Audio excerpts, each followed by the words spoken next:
시청자 여러분 안녕하십니까? 하루의 뉴스를 정리해드리는 YTN 뉴스나이트입니다. 이제는 과거를 넘어서야 한다. 윤석열 대통령이 오늘 국무회의 모두 발언에서 한일 관계 설정에 대한 생각을 국민에게 상세히 설명했습니다. 23분 동안 이어지는 사실상 대국민 담화였는데 여러분은 어떻게 들으셨습니까? 혼선이 빚어졌던 근로시간 유연화 관련해서도 주 60시간 상한선을 둬야 한다는 직접 입장을 밝혔는데요. 비판하는 민주당은 주 4.5일제를 다음 주쯤에 발의하겠다는 입장입니다. 169석의 거대 야당 민주당은 정순신 청문회 개최안, 방송법 개정안 직회부 요구안 등을 단독 의결했는데요. 민주당이 입법 독주에 다시 시동을 거는 배경까지 잠시 뒤 나이트 포커스에서 다뤄보겠습니다. 화요일 뉴스나이트 오늘의 헤드라인부터 보시겠습니다.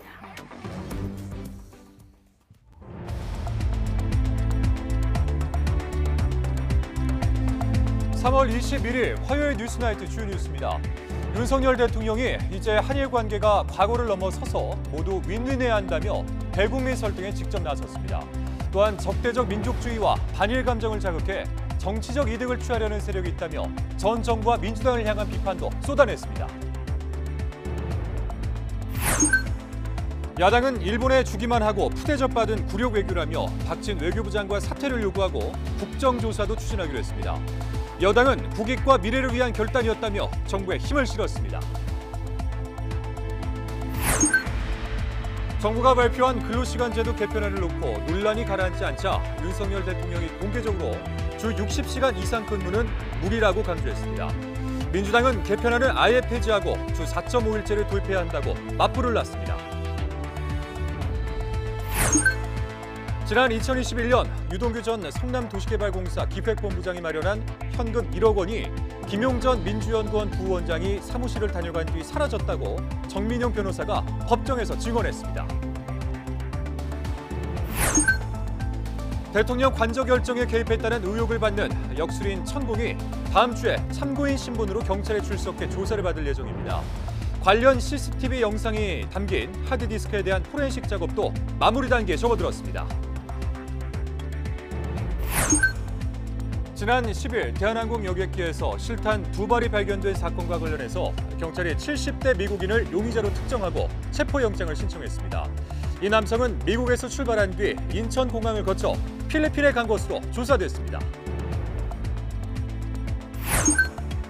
앞으로는 단순 타박상 등 가벼운 질환으로 대형병원 응급실을 찾을 경우 다른 병원으로 돌려보내지거나 더 많은 돈을 내야 합니다.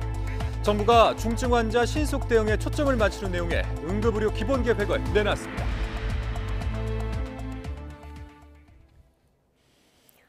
네, 윤석열 대통령이 한일 관계 정상화가 국민의 새로운 자긍심이 될 거라면서 직접 여론 설득에 나섰습니다.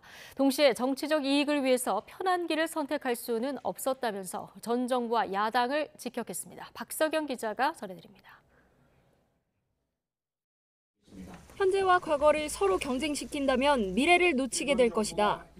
윤석열 대통령은 국무회의에서 이 같은 영국 수상 윈스턴 처칠의 말을 인용하며 한일 관계도 과거를 넘어서야 한다고 말했습니다. 한일 관계도 이제 과거를 넘어서야 합니다. 한일 관계는 함께 노력해서 함께 더 많이 얻는 윈윈 관계가 될 수 있고 또 반드시 그렇게 되어야 합니다. 전임 정부와 야당을 향한 비판도 쏟아냈습니다. 배타적 민족주의와 반일을 외치며 정치적 이득을 취하려는 세력이 존재한다며 반일 감정을 자극해 국내 정치에 활용하는 건 대통령으로서 책무를 져버리는 것이라고 설파했습니다. 저마저 적대적 민족주의와 반일 감정을 자극해 국내 정치에 활용하려 한다면 대통령으로서의 책무를 져버리는 것이라고 생각했습니다. 지난 1965년 한일 국교 정상화 추진 당시 박정희 전 대통령의 발언이나 김대중 오부치 선언 당시 김 전 대통령의 연설을 소개하고 저우언라인 전 중국 총리가 일본과 국교 정상화를 선언하며 차세대의 배상 책임을 부과하고 싶지 않다고 말한 사실도 거론하며 한일 정상회담에 의미를 부여했습니다. 윤 대통령은 그러면서 강제징용 해법안으로 나온 제3자 변제 방식이 지난 1965년 협정과 2018년 대법원 판결을 동시에 충족하는 절충안이라고 강조했습니다.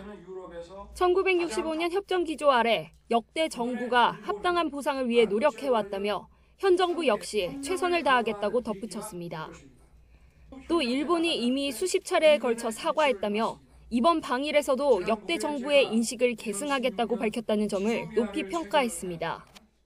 윤 대통령은 이러한 한일 관계 정상화가 국민에게 새로운 자긍심을 불러일으킬 거라며 무엇보다도 미래 세대 청년들에게 큰 기회와 희망이 될 거라고 자신했습니다.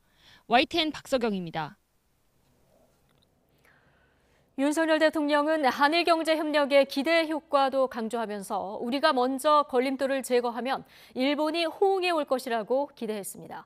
23분에 달했던 윤 대통령의 국무회의 모두 발언은 한일 정상회담 이후 나빠진 여론을 향한 사실상의 대국민 담화였습니다. 박소정 기자입니다.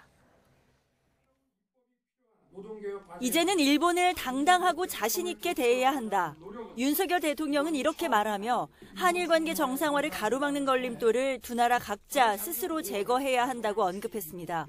그러면서 우리 측이 먼저 일본에 대한 화이트리스트 복원을 위한 법적 절차에 착수하라고 지시했습니다. 한국이 선제적으로 걸림돌을 제거해 나간다면 분명 일본도 호응해 올 것입니다. 한일 관계 개선과 협력을 통해 예상되는 효과도 강조했습니다. 무엇보다 반도체 등 첨단 산업에서 안정적 공급망이 구축될 것이고 특히 최근 조성 계획이 발표된 용인 반도체 클러스터에 일본 반도체 소부장 업체들을 대거 유치할 수 있다고 전망했습니다. 또 한일 정상회담에서 선제적으로 한일 군사정보보호협정, 즉 지소미아 정상화를 선언함으로써 한미일, 한일 군사정보협력을 강화하는 발판을 마련했다고 평가했습니다. 한중일이 아닌 한일중이라 언급한 것도 눈에 띕니다.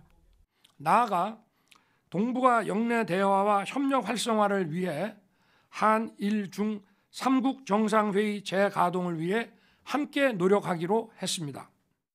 이례적으로 생중계한 윤 대통령의 이번 국무회의 모두 발언은 무려 23분, 6,500여 자에 달했습니다. 역대 국무회의 발언 가운데 최장이었는데 지난 3.1절 기념사 5분 20초의 4배가 넘고 15분가량이었던 대통령 취임사보다도 길었습니다. 사실상 대국민 담화 형식의 발표였습니다. 한일 관계를 둘러싼 여론이 악화하자 윤 대통령이 직접 설득에 나선 셈인데 대통령실은 나라를 위해 이 길을 가지 않으면 안 되는 이유를 국민께 알려드리는 취지라고 설명했습니다. YTN 박소정입니다. 한일 군사정보보호협정 지소미아를 완전히 정상화하기 위한 조치가 마무리됐습니다. 한미일 군사정보협력의 발판이 마련된 셈이라는 평가가 나오지만 초계기 위협 비행 갈등을 포함해서 아직 풀어야 할 숙제도 남아 있습니다. 임성재 기자입니다. 지난 2016년 한일 양국 간 체결된 군사정보보호협정 지소미아. 당시 북한의 핵실험 등 위협에 맞서 군사협력의 필요성이 제기되며 한일 간 첫 번째 맺은 군사협정입니다. 하지만 2019년 대법원 강제징용 배상 판결에 일본이 수출 규제 등으로 맞서자 정부가 종료 통보를 한 뒤 협정 종료만 유예했습니다.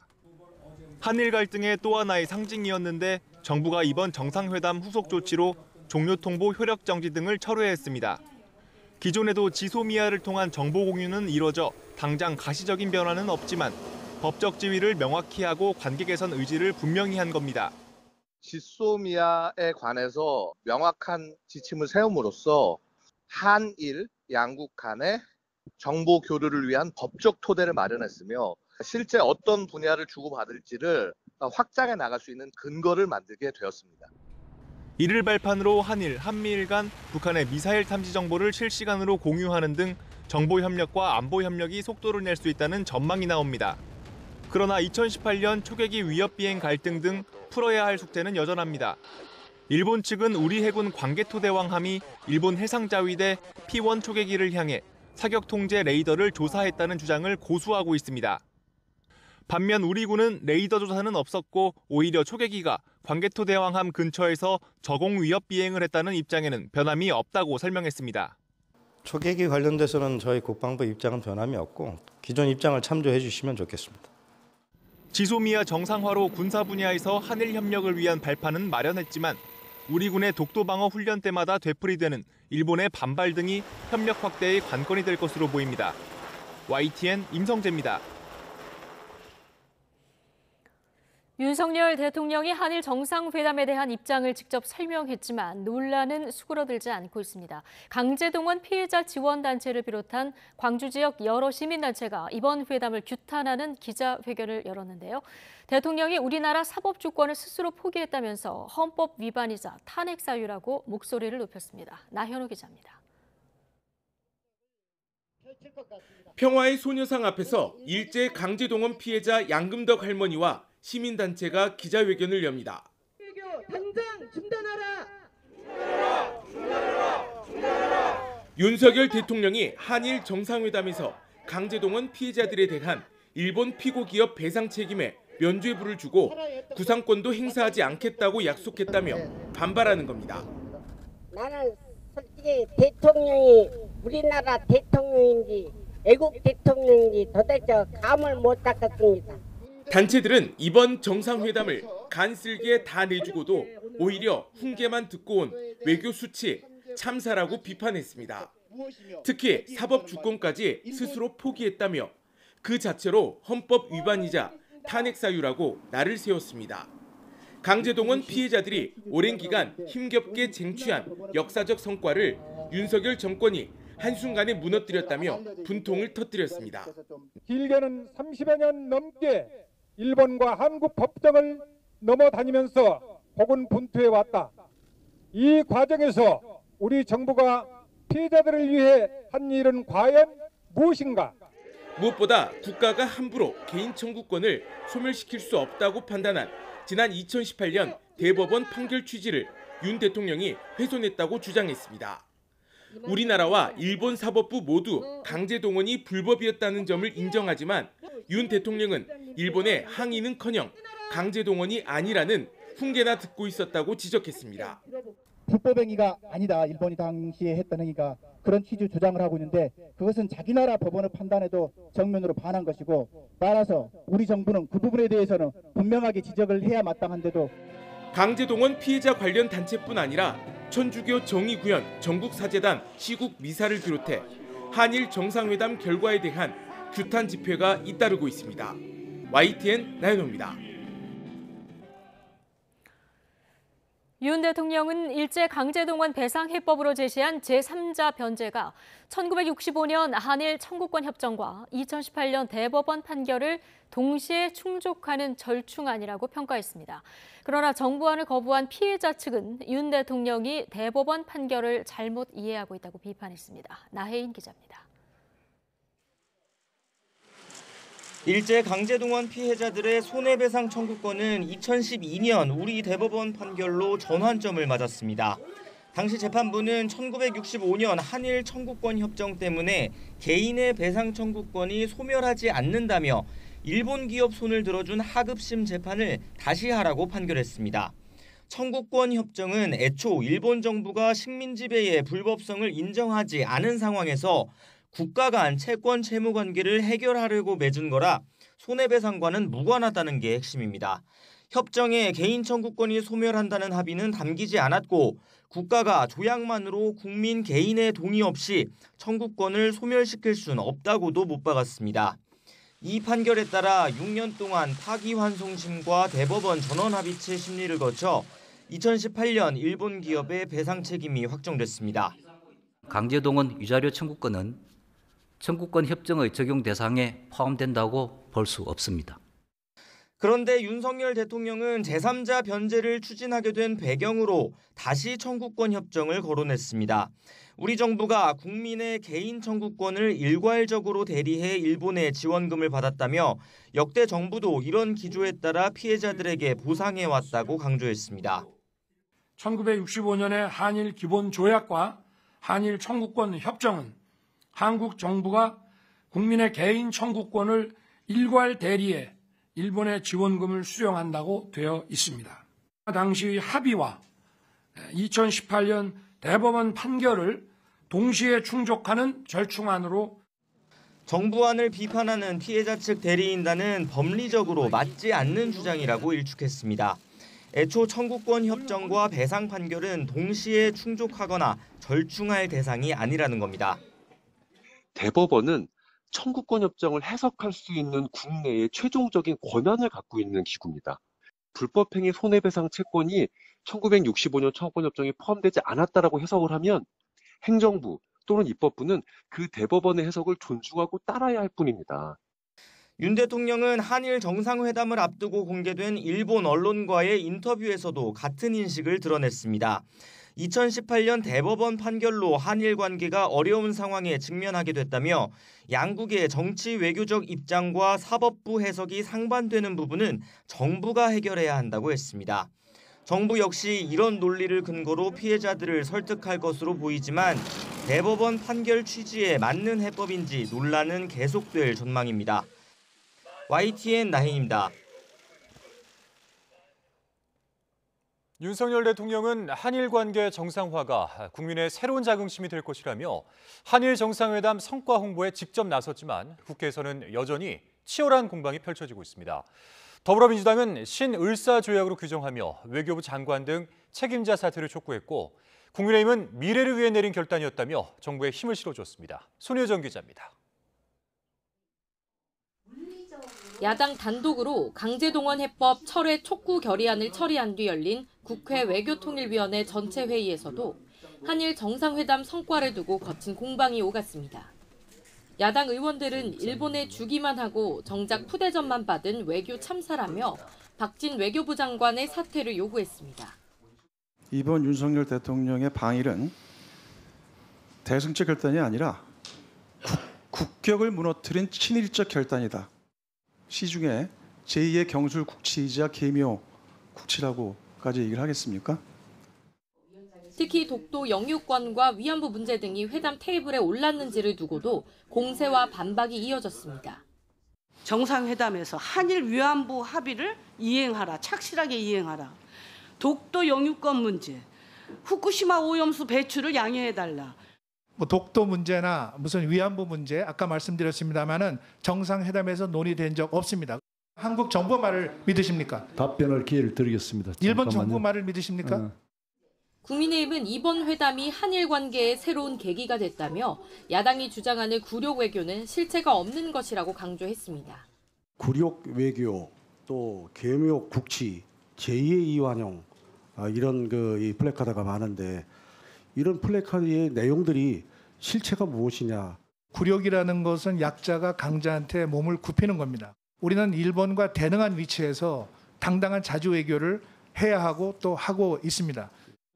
이어 국익과 미래를 위한 결단이었다며 한일 회담 결과를 높이 평가했습니다. 한일 관계 개선을 위해서 비정상의 정상화를 위해서 접근하고 있는데 이게 삼전도의 굴욕이고 제2의 이완용이고 길거리에서 침튀면서 악쓰면서 비판받아야 될 일입니까? 여야 지도부도 설전을 이어갔습니다. 민주당은 윤석열 대통령, 박진 장관 등이 신을사오적이라며 대일 굴욕 외교에 대한 국정조사를 추진하겠다고 밝혔고 신을사조약에 버금가는 대일 굴욕 외교를 절대 용납할 수 없습니다. 민주당은 국민 뜻을 받들어 국정조사 추진을 본격 검토하겠습니다. 국민의힘은 민주당이 반일 감정을 자극하는 무책임한 행태를 멈춰야 한다며 정부에 힘을 실었습니다. 한일 관계도 미래에 도움이 되는 방법으로 풀어나가야 하는 것이지 언제까지나 반일 감정을 부추기고 죽창가를 불러서야 돼. 야당이 국정조사 추진 등 대대적인 공세에 나서고 여당이 이에 강력 반발하는 등 한일 정상회담 후폭풍은 당분간 계속될 전망입니다. YTN 손유정입니다. 우리나라 강제징용 해법 발표 사흘 만에 나온 일본 외무상의 강제동원은 없었다는 발언과 관련해서 우리 정부가 항의한 사실이 뒤늦게 확인됐습니다. 박진 외교부 장관은 오늘 국회 외교통일위원회에 출석해 관련 질문에 외교 채널을 통해 항의하고 유감 표시를 했다고 답했습니다. 이어서 윤석열 대통령이 일본 게이오대 강연에서 일제 침략론을 정당화한 메이지 시대 사상가의 발언을 인용한 것과 관련해서는 중요한 것은 메시지의 본질이라고 말했습니다.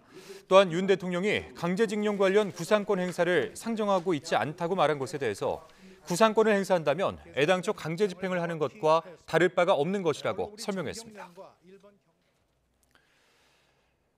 정부가 발표한 근로시간 제도 개편안을 놓고 최대 주 69시간 논란이 가라앉지 않자 윤석열 대통령이 직접 나서서 주 60시간 이상 근무는 무리라고 못을 박았습니다.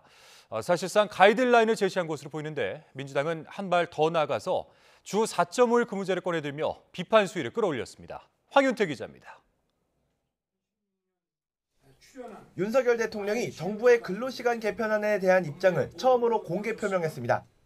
건강보호 차원에서 주 60시간 이상 근무는 무리라는 기존 입장을 거듭 강조했습니다. 주당 60시간 이상의 근무는 건강보호 차원에서 무리라고 하는 생각은 변함이 없습니다. 근로시간 유연화 정책의 후퇴라는 지적이 있는 건 알지만 노동약자의 건강권을 고려해야 한다는 겁니다. 근로시간의 상한을 정해놓지 않으면 현실적으로 노동약자들의 건강권을 지키기 어렵다고 생각합니다. 사실상 근로시간 상한선을 정해놓고 정부의 보완책 마련을 지시한 것으로 해석됐습니다. 주무부처인 고용노동부 장관은 국회에서 문매를 맞았습니다. 국민의힘은 정부의 홍보 부족으로 극단적 상황을 가정한 논란만 부각됐다고 쏘아붙였습니다. 정확하게 전달을 해주셔야죠. 지금 고용노동부 잘못한 것이 타이밍을 잃었어요. 예? 타이밍을 잃었다고요. 더 보완할 내용들은 충분히 의견을 들어서 보완을 하도록 하겠습니다. 그래서 불신과 우려를 없애도록 하겠습니다. 민주당은 정부와 대통령실이 서로 책임을 떠넘기고 있다며 싸잡아 비판했습니다. 대통령 말 다르고 장관 말 다르고 또 대통령실 말 다르고 이런 정책이 어디 있습니까? 도대체 이거 국민의 삶을 두고 장난하는 겁니까? 다만 근로시간 개편의 필요성을 놓고는 여야의 시각차가 팽팽했습니다. 국민의힘은 정부의 추진 방향은 결국 장시간 노동을 개선하는 데 맞춰져 있다며 엄호에 나섰지만 12시간도 아니고 8.5시간이 되는 거죠. 맞죠? 예, 30% 줄이게 설계를 했습니다. 예, 이거는 사실상 개선이 된 거 아닙니까? 그죠? 민주당은 정부의 개편안을 아예 폐지하고 주 4.5일제를 도입해야 한다고 맞불을 놨습니다. 대한민국을 더 극한 과로 사회로 몰고 가는 것이 윤석열 정부의 미래를 위한 대책입니까? 정책 혼선에 대한 지적에 송구하다며 고개를 숙인 이정식 고용노동부 장관은 모든 가능성을 열어놓고 검토하겠다고 밝혔지만 모든 가능성을 다 열어놓고 검토를 하고 있습니다. 대통령 말씀하신 것도 담아서 저희들이 보완 방안을 만들 계획. 그러면 근로시간 개편안을 둘러싼 논란의 불씨는 쉽게 사그라지지 않는 모습입니다. YTN 황윤태입니다. 네, 근로시간을 현행보다 늘리는 정부 개편안에 반대한다는 내용의 대자보가 대학가에 붙기 시작했습니다. 청년들은 현 정부가 MZ세대를 잘못 이해하고 있다며 정책에 MZ세대를 끼워 넣지 말라고 목소리를 높였습니다. 황보혜경 기자가 이들을 만났습니다. 서울대학교 학생회관 앞 밤사이 게시판에 새로운 대자보가 하나 붙었습니다. 노동시간 연장 정책은 선택권 확장이 아닌 생명권 침해라는 제목의 글입니다. 장기간 연차를 쓰기 어려운 현실에서 지금보다 근로시간이 늘어나면 노동자의 건강과 안전만 해치게 될 거라고 우려합니다. 이른바 MZ세대가 유연한 근무를 선호한다는 정부 주장은 MZ세대는 물론 전 사회적으로도 심한 반발을 불러일으켰다고 지적합니다. 실제 청년들의 생각은 어떨까? 취재진이 만난 학생들 대체로 노동시간이 늘어난 만큼 몰아쉬기를 하면 된다는 정부 구상엔 회의적입니다. 일을 몰아서 하고 휴식을 몰아서 한다는 게 매도 먼저 맞는 게 낫다 뭐 이런 느낌인 것 같은데 뭐 업무 특성상 불가능한 곳도 있겠고. 노동시간 유연화는 사실상 근무 시간을 늘리기 위한 눈 가리고 아웅식의 조치란 비판도 나옵니다. 저 이제 69시간으로 늘리는 것은 유연화가 아니라 조금 초과 근무 쪽으로 더 기대는 방향이지 않을까. 정부 정책을 발표하면서 자꾸만 MZ세대를 들먹이는 것에도 불편하다는 의견이 많습니다. 굳이 앞에 끼워 넣어서 이 사람들을 위한 거다 이렇게 좀 포장하는 말인 것 같아가지고 그런 면에서 봤을 때는 좀 공감하기가 어려운 것 같습니다.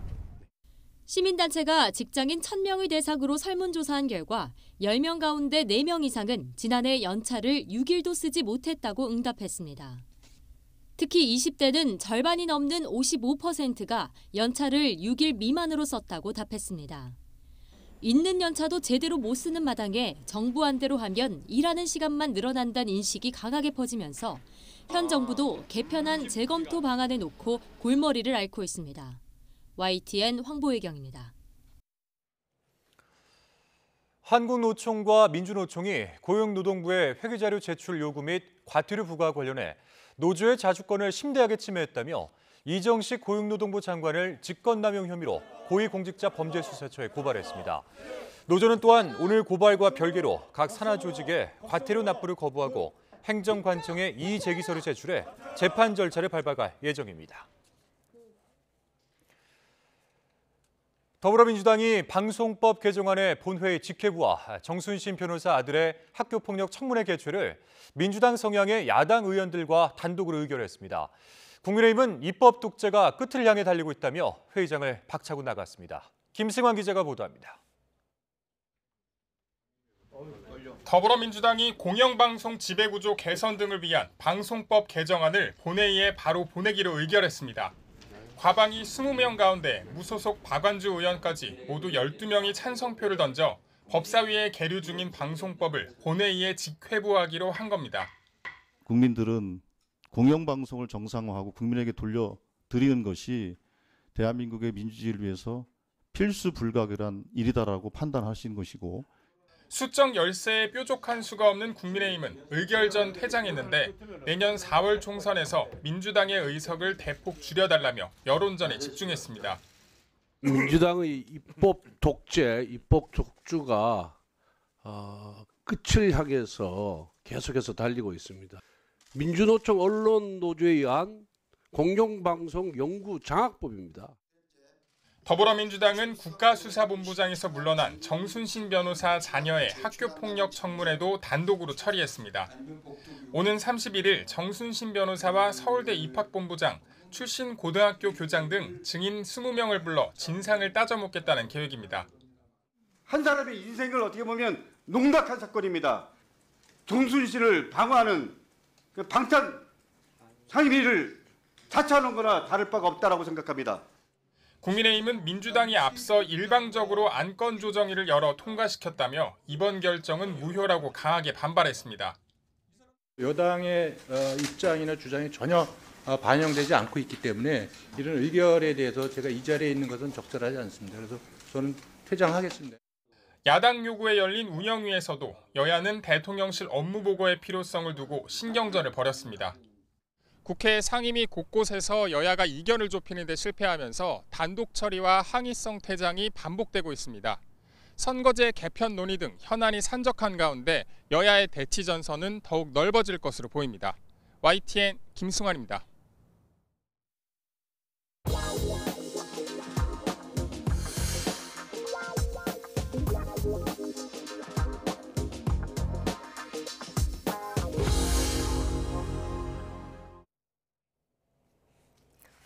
쌍방울그룹의 대북 송금 의혹을 수사하는 검찰이 이화영 전 경기도 평화부지사를 추가 기소했습니다.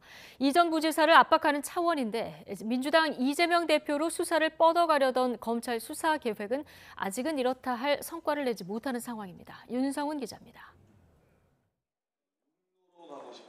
검찰이 이번에 이화영 전 경기도 평화부지사를 추가 기소하면서 적용한 혐의는 외국환 거래법 위반입니다. 이 전 부지사는 지난 2019년 쌍방울그룹이 북측에 800만 달러를 불법 송금하는 과정에서 공모한 혐의를 받습니다. 쌍방울 측이 이 전 부지사와 공모해 경기도가 북측에 지급하기로 약속한 스마트팜 사업비용 500만 달러와 경기도지사였던 이재명 민주당 대표의 방북 대가비용 300만 달러를 해외로 밀 반출해 북측에 건넨 것으로 보고 있습니다. 이 전 부지사 측은 입장문을 통해 검찰의 추가 기소에 대해 정면으로 반박했습니다. 쌍방울이 독자적으로 대북 사업을 진행하며 꾸민 일일 뿐 이 전 부지사와는 상관이 없다는 겁니다. 검찰은 이 전 부지사를 추가 기소해 다음 달 중순 종료되는 구속기한을 연장할 방침입니다. 이를 통해 이 전 부지사를 압박하려는 것으로 보입니다. 이번에 추가로 적용한 혐의는 김성태 전 회장의 공소장에 이미 적시됐던 내용입니다. 이 전 부지사를 연결고리 삼아 대북 송금 의혹 사건과 이재명 대표의 연관성을 밝히는 게 검찰의 목표입니다. 하지만 이 전 부지사가 입을 굳게 다물고 있고 검찰이 지난달 연이틀 경기지사실에 대한 압수수색을 벌였지만 뚜렷한 소득이 없는 상태입니다. 김동연 현 경기지사까지 나서 검찰이 무리한 압수수색을 벌이고 있다며 공개적으로 비판하기도 했습니다. 검찰은 연장된 이 전 부지사의 구속기한에 이 대표의 연관성을 최대한 밝혀내는 데 집중할 것으로 보입니다. YTN 윤성훈입니다. 이화영 전 경기도 평화부지사의 뇌물 사건 재판에서 검찰은 당시 경기도지사였던 이재명 더불어민주당 대표의 방북이 지속적으로 추진됐다며 배경을 캐물었습니다. 오늘 수원지방법원에서 열린 공판에서 경찰은 2019년 5월과 9월, 11월 작성된 경기도의 도지사 방북 요청 공문과 관련해 이재강 전 평화부지사를 신문하면서 경기도가 이 대표의 방북을 꾸준히 요청한 사실을 아느냐고 물었습니다. 이에 대해서 이재강 전 부지사는 한두 번 있었던 일로 꾸준하다고 하느냐며 남북관계가 중앙에서 잘 진행되지 않았기 때문에 경기도가 주도해서 북한과 교류할 수 있다면 의미 있는 일이어서 시도가 있지 않았나 한다고 방북 추진 배경을 설명했습니다. 지난 2021년 유동규 전 성남도시개발공사 기획본부장이 마련한 현금 1억 원이 김용전 민주연구원 부원장이 사무실을 다녀간 뒤 사라졌다고 정민용 변호사가 법정에서 증언했습니다. 정 변호사는 오늘 서울중앙지방법원에서 열린 김 전 부원장의 정치자금법 위반 혐의 공판에서 남욱 변호사가 유 전 본부장을 통해서 김 전 부원장에게 불법 정치자금을 전달한 경위를 설명했습니다. 정 변호사는 지난 2021년 4월 말쯤 남 변호사의 측근에게서 1억 원을 건네받고 며칠 뒤 유 전 본부장의 유원홀딩스 사무실로 가져가서 이를 건넸다면서 당시 돈이 영양제 쇼핑백에 들어있어서 약입니다라고 농담하기도 했다고 주장했습니다. 이어 유 전 본부장이 용희 형이 올 거야라고 한 지 얼마 안 돼서 김 전 부원장이 도착했고 자신은 문이 통유리로 된 흡연실에서 사무실에 들어가는 김 전 부원장을 봤다며 김 전 부원장이 떠나고 나서 사무실에 가보니 돈이 든 쇼핑백이 없어서 돈이 전달된 것으로 알았다고 말했습니다. 이른바 TV조선 재승인 점수 조작 의혹을 수사하는 검찰이 한상혁 방송통신위원장을 내일 피의자 신문으로 불러서 조사합니다. 검찰은 조사를 마치는 대로 한 위원장에 대한 신병 확보에 나설 방침으로 알려졌습니다. 보도에 김다연 기자입니다. 한상혁 방송통신위원장이 TV조선 재승인 의혹과 관련해 피의자 신분으로 검찰에 출석합니다. 지난달 16일 검찰이 사무실과 자택 등을 압수수색한 지 한 달여 만입니다. 검찰은 한 위원장이 방통위 수장으로서 TV조선의 최종 평가 점수를 감점하라고 지시했다고 보고 크게 두 가지 혐의를 적용했습니다. 특정 인물을 재승인 심사위원으로 위촉하는 데 관여했다는 직권남용 혐의와 점수 조작 사실을 알면서도 숨긴 위계에 의한 공무집행 방해 혐의입니다. 의혹은 3년 전으로 거슬러 올라갑니다. TV조선은 지난 2020년 재승인 심사 때 총점은 기준치를 넘겼지만 일부 항목에서 절반에 못 미치는 점수를 받아 조건부 재승인을 받았습니다. 정권 교체 뒤인 지난해 9월부터 감사원 자료를 넘겨받아 수사를 벌여온 검찰은 방통위가 고의로 점수를 깎았다고 보고 방통위 간부에 이어 당시 심사위원장까지 신병을 확보하며 수사를 확대해 왔습니다. 하지만 한 위원장은 중도 사퇴를 압박하기 위한 수사라며 혐의를 전면 부인하고 있습니다. 입건이 됐다고 하니까 성실히 소명을 할 거고 말씀드린 대로 진실은 조만간 밝혀질 거라고 생각을 합니다. 검찰은 한 위원장을 상대로 심사위원회 구성을 포함해 재승인 과정 전반을 캐물은 뒤 조만간 신병 처리 방안을 최종 결정할 계획입니다. 관련자들이 앞서 모두 구속된 데다 검찰이 윗선으로 한 위원장을 지목하고 있는 만큼 구속영장 청구가 불가피하다는 방침을 세운 거로 알려졌습니다. YTN 김다연입니다. 대통령 관저 결정에 개입했다는 의혹을 받는 역술인 천공이 다음 주 경찰에 출석할 예정입니다.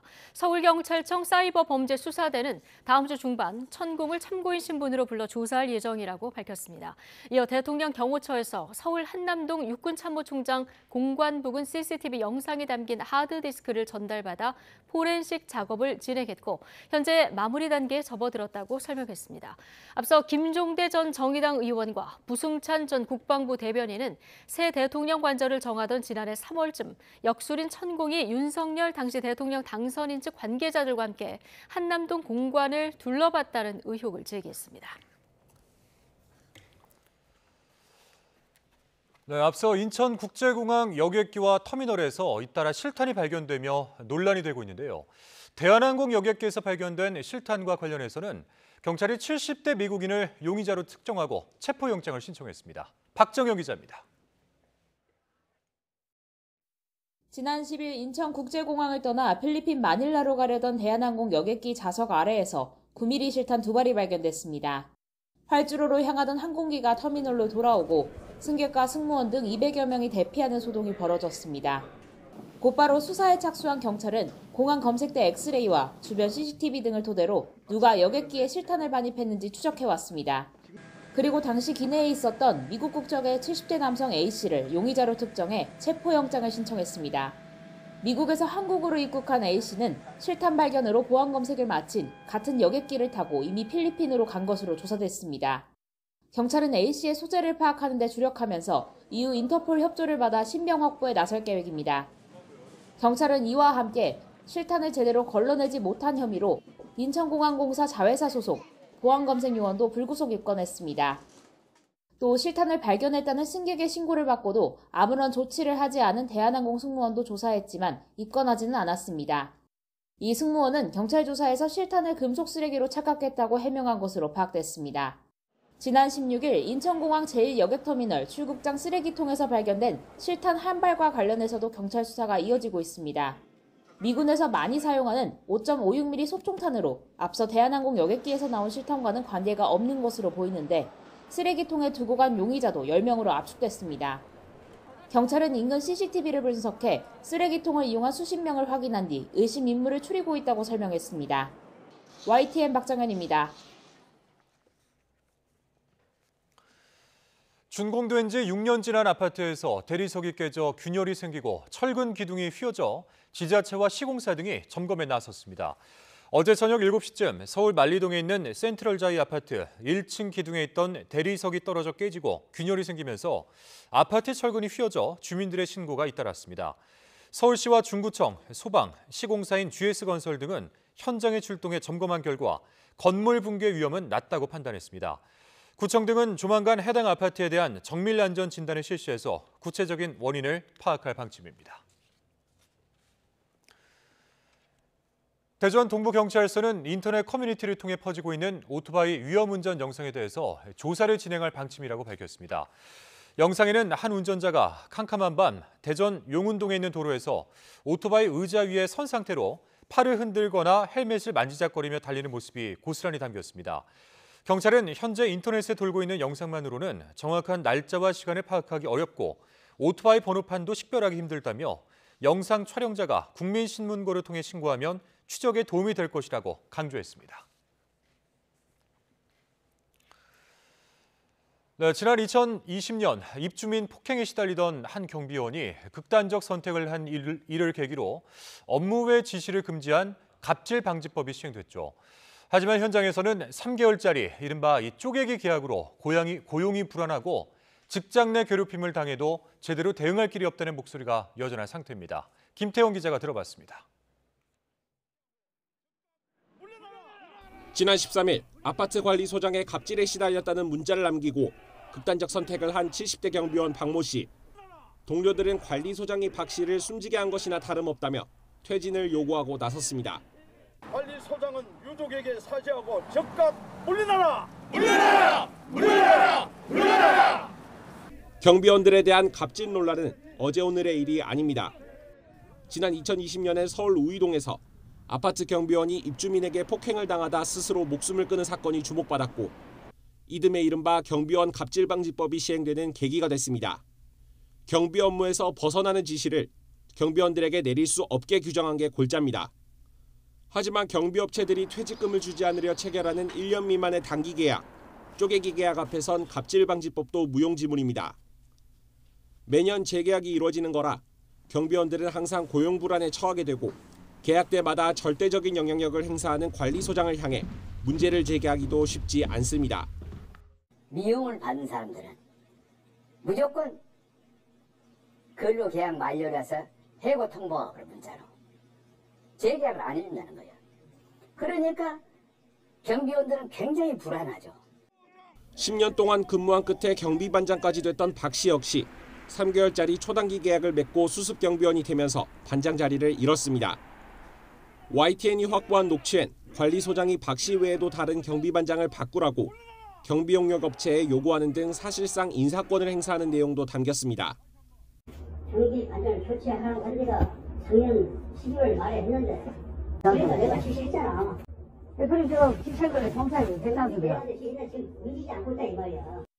아파트 관리업체 소속인 관리소장이 경비업체의 아래도급 직원인 경비원들에게 부당한 지시를 하더라도 직장 내 괴롭힘으로 처벌하기 어려운 것도 문제입니다. 고용노동부는 직장 내 괴롭힘은 같은 회사에 근무하는 직원들 사이에 성립한다고 보기 때문입니다. 그냥 경비 업무 외적인 지시뿐만 아니라 입주자나 관리소장, 관리주체의 괴롭힘 등도 지자체에서 보호할 수 있고 뭔가 과태료 처분까지 할 수 있도록. 경찰과 노동당국은 숨진 박 씨가 일하던 아파트 관리사무소 등을 상대로 부당한 업무 지시나 불법 행위를 한 적이 있는지 조사하고 있습니다. 그러나 제도적 공백이 그대로면 경비원들은 사각지대에서 언제든 갑질에 노출될 거라는 우려도 가라앉지 않고 있습니다. YTN 김태원입니다. 부동산 컨설팅 업체를 차린 뒤에 전세가를 부풀리는 수법으로 수백억 원대 전세 보증금을 가로챈 일당이 경찰에 붙잡혔습니다. 서울 동대문 경찰서는 피해자 125명을 상대로 277억 원 상당의 전세 보증금을 가로챈 혐의로 75명을 붙잡고 이 중 업체 대표 A씨와 사내이사 B씨 등 3명을 구속했습니다. 이들은 지난 2020년 7월부터 지난해 12월까지 서울 관악구와 영등포구 일대에 부동산 컨설팅 업체와 공인중개사 사무실을 차린 뒤 전세 사기를 벌인 혐의를 받습니다. A씨 등은 직원들을 모집하고 주택 명의를 이전한 뒤 전세가를 매매가 수준으로 부풀려 중개하는 수법으로 피해자들을 속여왔습니다. 앞으로는 단순 타박상 등 가벼운 질환으로 대형 병원 응급실을 찾을 경우 다른 병원으로 돌려보내지거나 더 많은 돈을 내야 합니다. 응급실에서는 신속한 중증 환자 진료에 초점을 맞춰 골든타임을 지키고 결국 인명피해를 줄이겠다는 계획입니다. 앞으로 5년간 시행될 응급의료 계획을 신윤정 기자가 보도하겠습니다. 경증과 비응급 환자부터 심뇌혈관 등 중증 응급 환자까지 뒤섞인 북새통 응급실이 재편됩니다. 중증도에 맞는 응급 의료기관을 이용하도록 유도해 분초를 다투는 중증 응급 환자를 신속하게 대응하기 위해서입니다. 먼저 응급실을 가야 할 필요가 있는지부터 119 상담 등을 통해 안내하고 안 가도 된다면 스스로 할 수 있는 조치를, 비응급이라면 방문 가능한 병원을 알려줍니다. 비응급 환자가 대형 병원 응급실을 접수할 경우 높은 본인 부담금을 내는 점도 설명하기로 했습니다. 중증도에 따른 응급 의료기관의 역할을 명확히 하고 치료 역량도 강화해 나가겠습니다. 또한 비응급 환자에 대한 적정 의료기관 안내 등을 통해 꼭 필요하신 분이 적정한 의료기관을 이용하실 수 있도록 119와 병원 간 환자 중증도 분류 기준을 통일하고 구급대원의 업무 범위에 심전도 측정 등을 추가해 중증 응급 환자의 제시간 내 최종 치료기간 도착률을 60%까지 끌어올리는 게 목표입니다. 이송된 응급 환자를 병원이 의사 부족 등을 이유로 거부하는 것을 막기 위한 대책도 나왔습니다. 시설, 인력, 장비 중심인 응급 의료기관 지정 기준에 수술과 입원 등 실질적인 치료 역량을 넣기로 했습니다.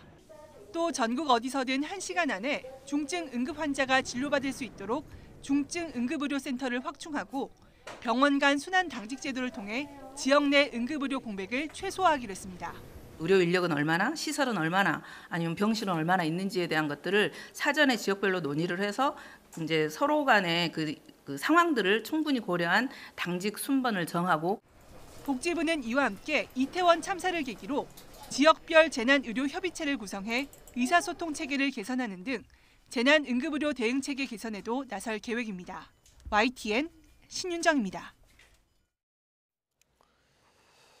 정부가 탄소 중립 실현을 위해서 2030년까지 온실가스 배출량을 2018년 대비 40% 감축하기로 했습니다.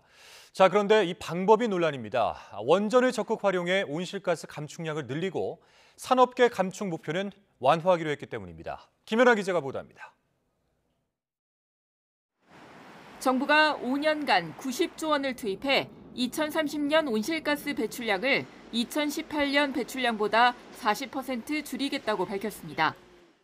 정부는 지난 정부 외면받았던 원전을 적극 활용해 발전 비중을 32.4%까지 늘리고 신재생 에너지도 21.6%에서 추가 확대까지 고민하기로 했습니다. 이산화탄소 포집, 저장, 활용과 국제 감축에 기여하기 위한 미래 환경 기술도 적극 개발합니다. 반면 산업계 감축 목표는 14.5%에서 11.4%로 낮춰서 800만 톤 정도 더 배출할 수 있게 했습니다.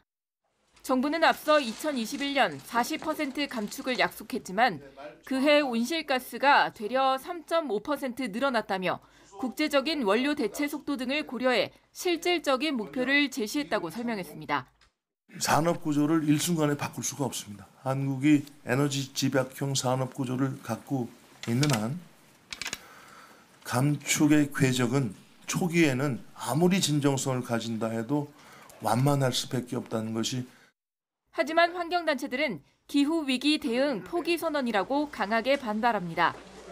전국 24개 환경단체는 이번 발표가 무리하고 정의롭지 못하다며 수명이 다한 원전의 가동을 늘리고 신재생에너지의 발전 목표를 줄인 셈이라고 비판했습니다. 그린 수소 같은 것들은 확대하겠다고 써놨는데 그린 수소는 재생에너지가 있어야 만들 수 있는 에너지거든요.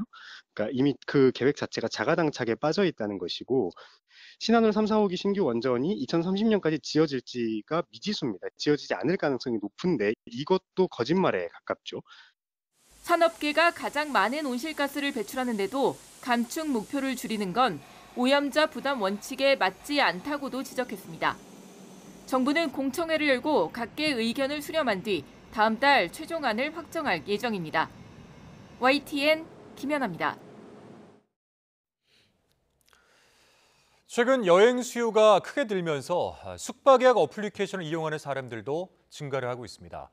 그런데 이런 앱이 추천해주는 숙소 대다수가 광고 상품이지만 추천 기준을 제대로 표시하고 있지 않은 것으로 파악됐습니다. 윤혜리 기자의 보도입니다. 다양한 상품을 한눈에 비교하고 쉽게 결제까지 할 수 있어서 자주 이용되는 숙박 예약 플랫폼. 최근 여행 수요가 늘어나면서 이런 플랫폼을 이용하는 소비자들이 급증하고 있습니다. 상단에 있는 거 먼저 보고 그다음에 제가 원하는 그 옵션으로 넣어가지고 별점이 높은 순위라든지 가격이 저렴한 순으로. 한국소비자원이 자주 이용되는 국내외 숙박 예약 플랫폼 6곳을 조사해봤더니 상단에 먼저 노출되는 숙소 대다수가 광고 상품인 것으로 나타났습니다. 호텔의 경우 야놀자와 부킹닷컴, 상단에 노출되는 숙소 93%가, 모텔의 경우 야놀자와 여기어때에 가장 먼저 뜨는 숙소 100%가 업체에서 돈을 주고 홍보를 요청한 광고 상품이었습니다. 하지만 광고를 뜻하는 AD라는 영어 약자로만 표기하거나 표시 자체가 불분명한 경우도 허다했습니다. 소비자들은 광고 상품으로 인지하기 어려운 겁니다. 이는 광고 상품을 우선 노출하고 있는 것으로 소비자들이 추천 사유를 오인하지 않도록 추천 기준에 대한 명확한 설명이 필요했습니다. 숙박 예약 플랫폼 문제는 또 있습니다. 최근 4년간 소비자원에 접수된 피해 구제 신청이 꾸준히 늘고 있는데 이 가운데 80%가 위약금 관련 피해인 것으로 조사됐습니다. 사업자가 일방적으로 예약을 취소해도 손해배상 책임을 따로 명시한 곳은 없었고 결제액만큼 포인트로 보상해주는 곳도 있지만 일부만 가입돼 있어 이용이 제한적인 문제도 적지 않았습니다. 소비자원은 온라인 플랫폼 시장이 급격하게 성장하고 있는 만큼 사업자 귀책 사유로 계약이 취소될 경우 더욱 촘촘한 손해배상 기준이 마련될 필요가 있다고 권고했습니다. YTN 윤혜리입니다.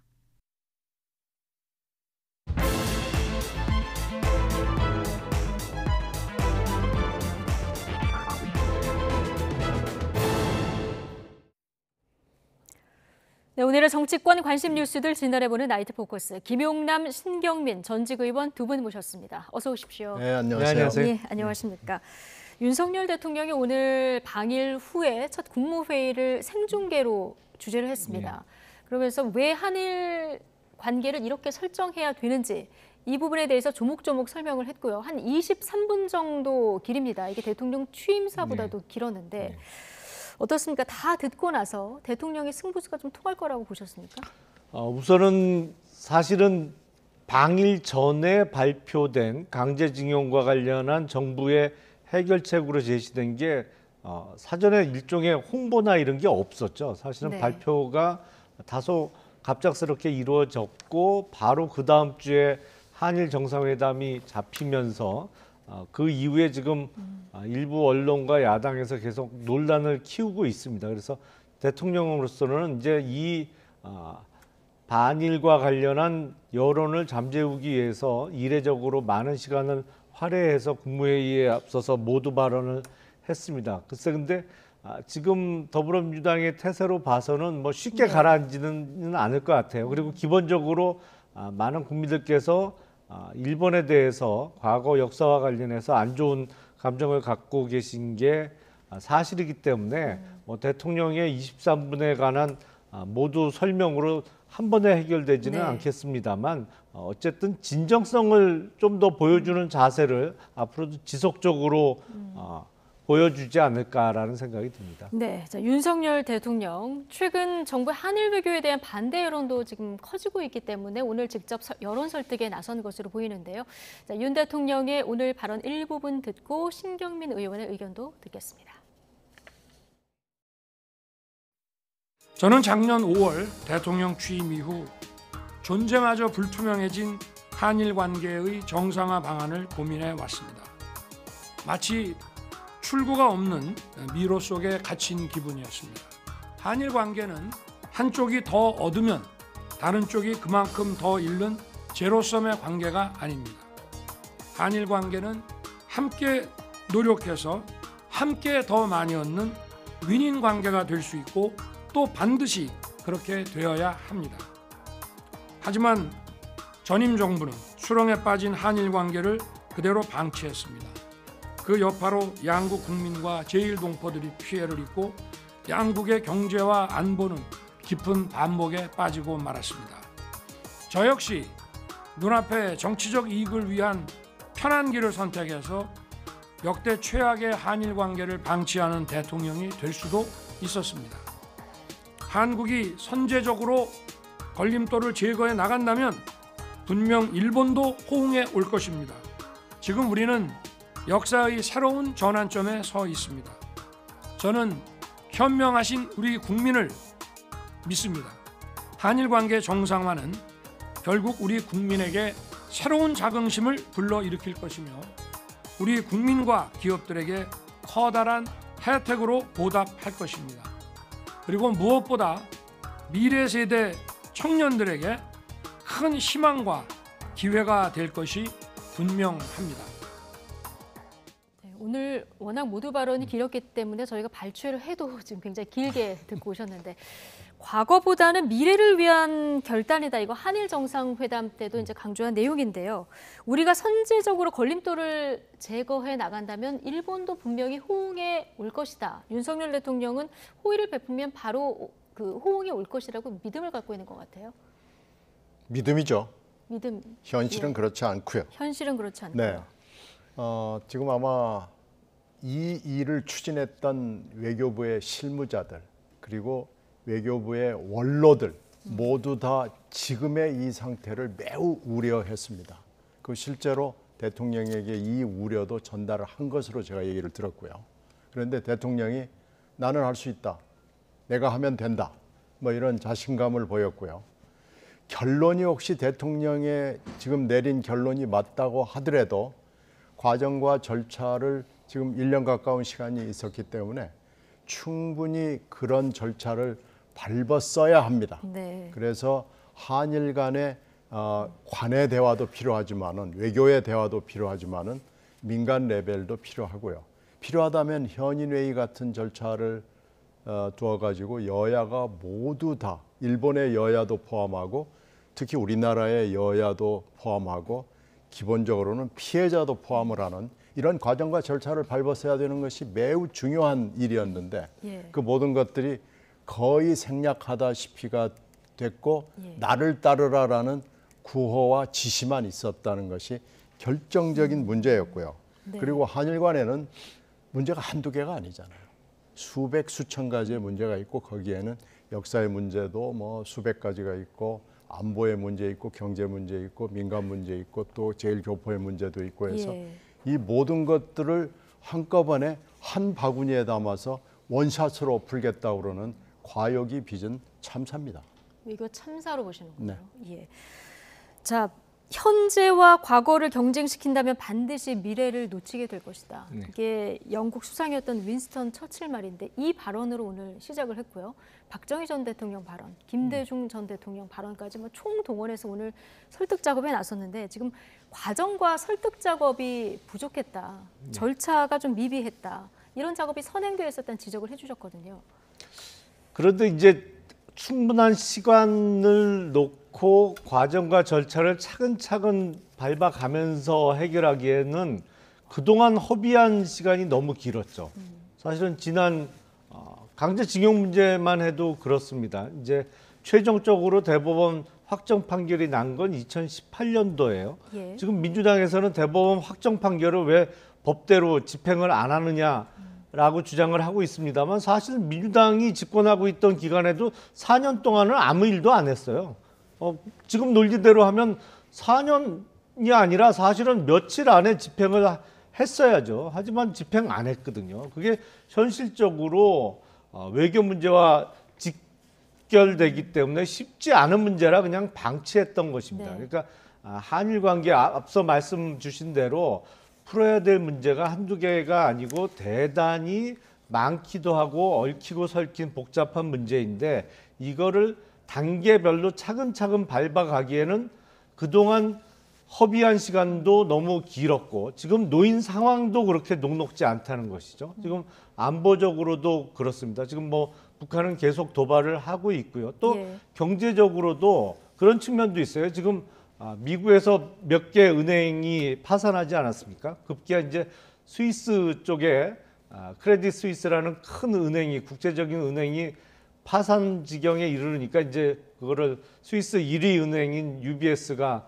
인수를 했습니다만 여차해서 어떤 국제적인 금융 위기나 아니면 위기의 신호탄이 나온다고 하면 사실은 미국뿐만 아니라 우리나라 같은 경우에 일본과도 통화 수합을 바로 체결해야 되거든요. 근데 그건 지금 몇 년 동안 쌓인 감정 그리고 반목과 대결 때문에 그런 게 사실상 현실적으로 어려운 환경입니다. 그러니까 윤석열 대통령의 판단은 더 이상 낭비할 시간도 없고 더 이상의 시간을 소비할 상황도 아니다는 판단하에 다소 전격적으로 추진이 됐습니다. 이제 우리는 뭐 어떤 분은 그렇게 표현을 하시더라고요. 우리는 현찰을 줬고 어음을 받았다. 뭐 이런 표현도 나오던데 어음에 이자 붙여서 받아내면 되겠죠. 뭐. 어음에 이자 붙여서 더 받아오면 된다.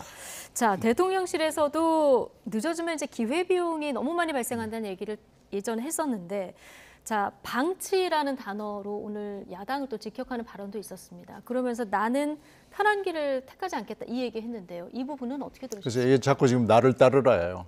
나를 따르라. 원샷으로 읽어야 다 모든 것을 하겠다라는 건데 한일 관계가 그렇게 갈 수는 없고요. 이번에 안보가 급하거나 가령 경제의 일부분이 급하다 그러면 그 부분을 떼내서 접근하는 방법이 하나가 있을 거고요. 역사 문제도 이게 지금 뭐 너무나 많지만 현안이 되고 있는 게 강제징용 문제면은요. 강제징용 문제에서 가장 걸림돌은 그거였습니다. 전범 기업이 돈을 1원이라도 내야 되는 거 아니냐라는 우리 측의 논리가 있고 일본 측의 논리는 1원도 못 내겠다라는 거거든요. 그러면 거기서 좀 여러 가지 대화를 하면서 이것을 언제까지 풀겠다라는 얘기 정도라도 하면 일본이 아마 호응할 가능성이 좀 있었을 거예요. 그런데 하여튼 모든 걸 역사, 안보, 경제, 민간, 교민 문제 다 포함을 해서 원샷으로 내가 이번에 다 해버리겠다. 그러면서 사실 그 외교 쪽에 있는 실무자들이나 외교 쪽에 있는 원로들, 관련이 있는 한국과 일본 관계에 있는 원로들이 요청하던 것은 조금만 단계를 밟아가자라는 거였습니다. 근데 그거 모두 무시했거든요. 국내 정치하듯이 원샷으로 모든 걸 그냥 한꺼번에 다 해버리자. 이게 외교에서요. 안 통합니다. 역사와 전통이 있고 굉장히 많은 수십 년, 수백 년에 걸친 역사가 있거든요. 예. 이것을 원샷으로 푼다? 이건 누구도 못합니다. 이것은 어떤 사람이 와도 못하는 거고요. 신의 영역입니다. 그래서 이것을 나를 따르라, 내가 할 수 있다, 나만이 할 수 있다라는 이런 오만과 자만은 이런 큰 사고를 불러일으키게 돼 있습니다. 예. 자, 오늘 윤석열 대통령이 강제동원 제3자 변제 해법 이거 관련해서 65년 한일 협정하고 2018년에 대법 그 판결의 절충안이다 이런 얘기를 했는데요. 시민단체하고 야당에서는 이게 탄핵 사유다 이런 주장을 합니다. 이게 사법부 판결을 행정부가 뒤집을 수 있느냐, 그리고 구상권 청구를 하지 않겠다고 못 박는 것은 위헌 아니냐 이런 주장인데요. 이거 법적으로 볼 때 어떻습니까? 글쎄, 탄핵 사유는 헌법상에 규정된 거에 의하면 헌법과 법률에 중대한 위배가 있을 때 이제 탄핵 사유가 되겠죠. 다소 추상적인 사유로 기재는 되어 있습니다만 지금 그런 주장을 하는 야당이나 시민단체는 지난 2017년 3월 10일로 제가 기억하는데 박근혜 당시 대통령 탄핵을 통해서 바로 2달 후에 이루어진 대선을 통해서 정권을 쟁취하다 보니까 아마 그 추억에 사로잡혀 있는 것 같습니다. 이게 이제 탄핵 사유가 된다고 보기는 대단히 어려울 것 같고요. 네. 앞서 잠깐 언급이 됐습니다만 그런 논리라면 2018년 확정된 대법원 판결 왜 문재인 정부에서 전혀 집행을 안 했습니까? 네. 4년 동안. 그거는 외교 문제를 가미한 해결책을 내놓는다고 해서 그게 헌법과 법률 위반이다? 그렇게 보기는 어려울 것 같아요. 그리고 저도 법조인의 한 사람이기는 합니다만 이게 지금 2018년도에 확정되기 전에 박근혜 정부 때 이제 1심과 2심의 판결을 뒤집는 대법원 판결이 나왔잖아요.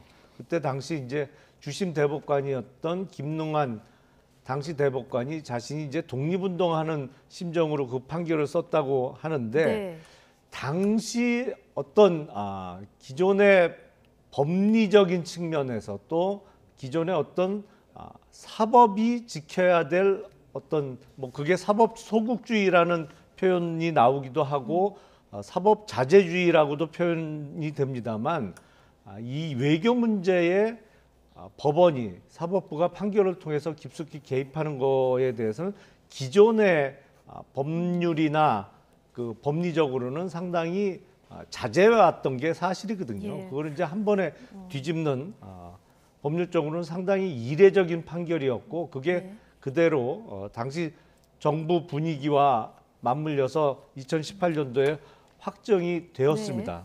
그러다 보니까 이게 지금 해결이 안 되는 문제로 5년째 남아있는 것이죠. 그래서 윤석열 대통령의 표현대로 그야말로 이거는 어떤 절충앙 내지는 고육지책이 아닌가 싶습니다. 예. 당시 2018년 대법원 판결이 그러니까 국가가 조약만으로 국민 개인의 동의 없이 청구권을 이렇게 소멸시킬 수는 없다 이런 취지의 이제 판결이 나왔었는데 민주당이 이걸 5년간 방치했다 이런 주장을 지금 여당에서도 하고 있거든요. 이 부분에 대해서는 어떻게 보십니까? 이게 이제 이 판결이 나온 이후에 일본 쪽 정부의 반응이 그렇게 온 거예요. 우리는 전범 기업이 1원 한 장 낼 수 없다라는 굉장히 강한 입장이 있었고 이거에 대한 보복 조치를 일본이 꾸준히 취해왔습니다. 그래서 한일 간의 교류를 전면적으로 금했고요. 심지어는 일본의 대사가 부임을 하게 되면 의례적으로 해야 되는 여러 가지 절차가 있죠. 신입장 제정을 하고 이제 일본에 관련되는 강요들하고도 접촉이 있고 또 실무 레벨에 여러 가지 접촉이 있는데 모든 것을 차단을 했습니다. 그래서 일본의 대사를 아그레망 단계에서부터 애를 먹이기 시작해서 대사가 부임을 해도 신임장 제정을 몇 달을 연기를 시키는 거예요. 그렇게 애를 먹였어요. 그리고 계속해서 여러 가지 보복 조치를 취했고요. 이런 상황에서 우리 정부가 그 당시 문재인 정부가 무슨 조치를 취하는 것이 거의 불가능한 상황이었던 것은 맞습니다. 그렇게 한일 관계가 얼어붙어 있다고 한다면 그런데 이제 65년도에 한일 협정 이게 이제 기본 조약하고 청구 간의 협정으로 두 부분으로 돼 있는데 이게 문제가 양국 간에 생기면은 국제 중재원으로 가기로 돼 있습니다. 근데 그렇게 가게 되면은 국제중재원 내 구성이나 여러 가지 판례를 종합해 봤을 때 우리 측에 절대 유리하지 않습니다. 그래서 이제 이것을 가는 것을 중단을 하고 계속 그런 상황이 있었던 건 맞고요. 노력을 안 한 건 아닌데 일본이 아베의 분위기에서 너무나 많은 애로사항을 한국 정부에다가 한 거예요. 그래서 그것은 어쩔 수 그게 문재인 정부가 아니라 그 원칙을 지키는 한 어떤 정부라도 한일 간의 대화를 하기는 매우 어려웠기 때문에 그러면 그렇게 하면은 한일 관계는 뭐 영영 회복이 안 될 수도 있는데 이거는 어떻게 풀어야 되는 게 맞다고 보십니까? 그렇죠. 이제 그래서 한일 관계의 지향점을 그럼 어떻게 했어야 되느냐라는 데 대해서 문재인 정부도 많은 고민을 했습니다만은 접점을 찾지 못하고 세월을 흘려버린 측면이 있죠. 다만 좀 전략적으로 접근을 했더라면 좋았을 뻔했다라는 것이 제가 지금 말씀드리는 게 현인회의 얘기를 여러 사람들이 얘기를 했어요. 그래서 일본과 한국의 여야 인사들이 모이고 이 현인회의에서 나오는 결론을 한국과 일본 정부는 무슨 추천안, 무슨 안이 나오더라도 무조건 수용을 하는 그런 것으로 중재에 준하는 방법을 한번 택해보자라는 얘기가 있었는데요.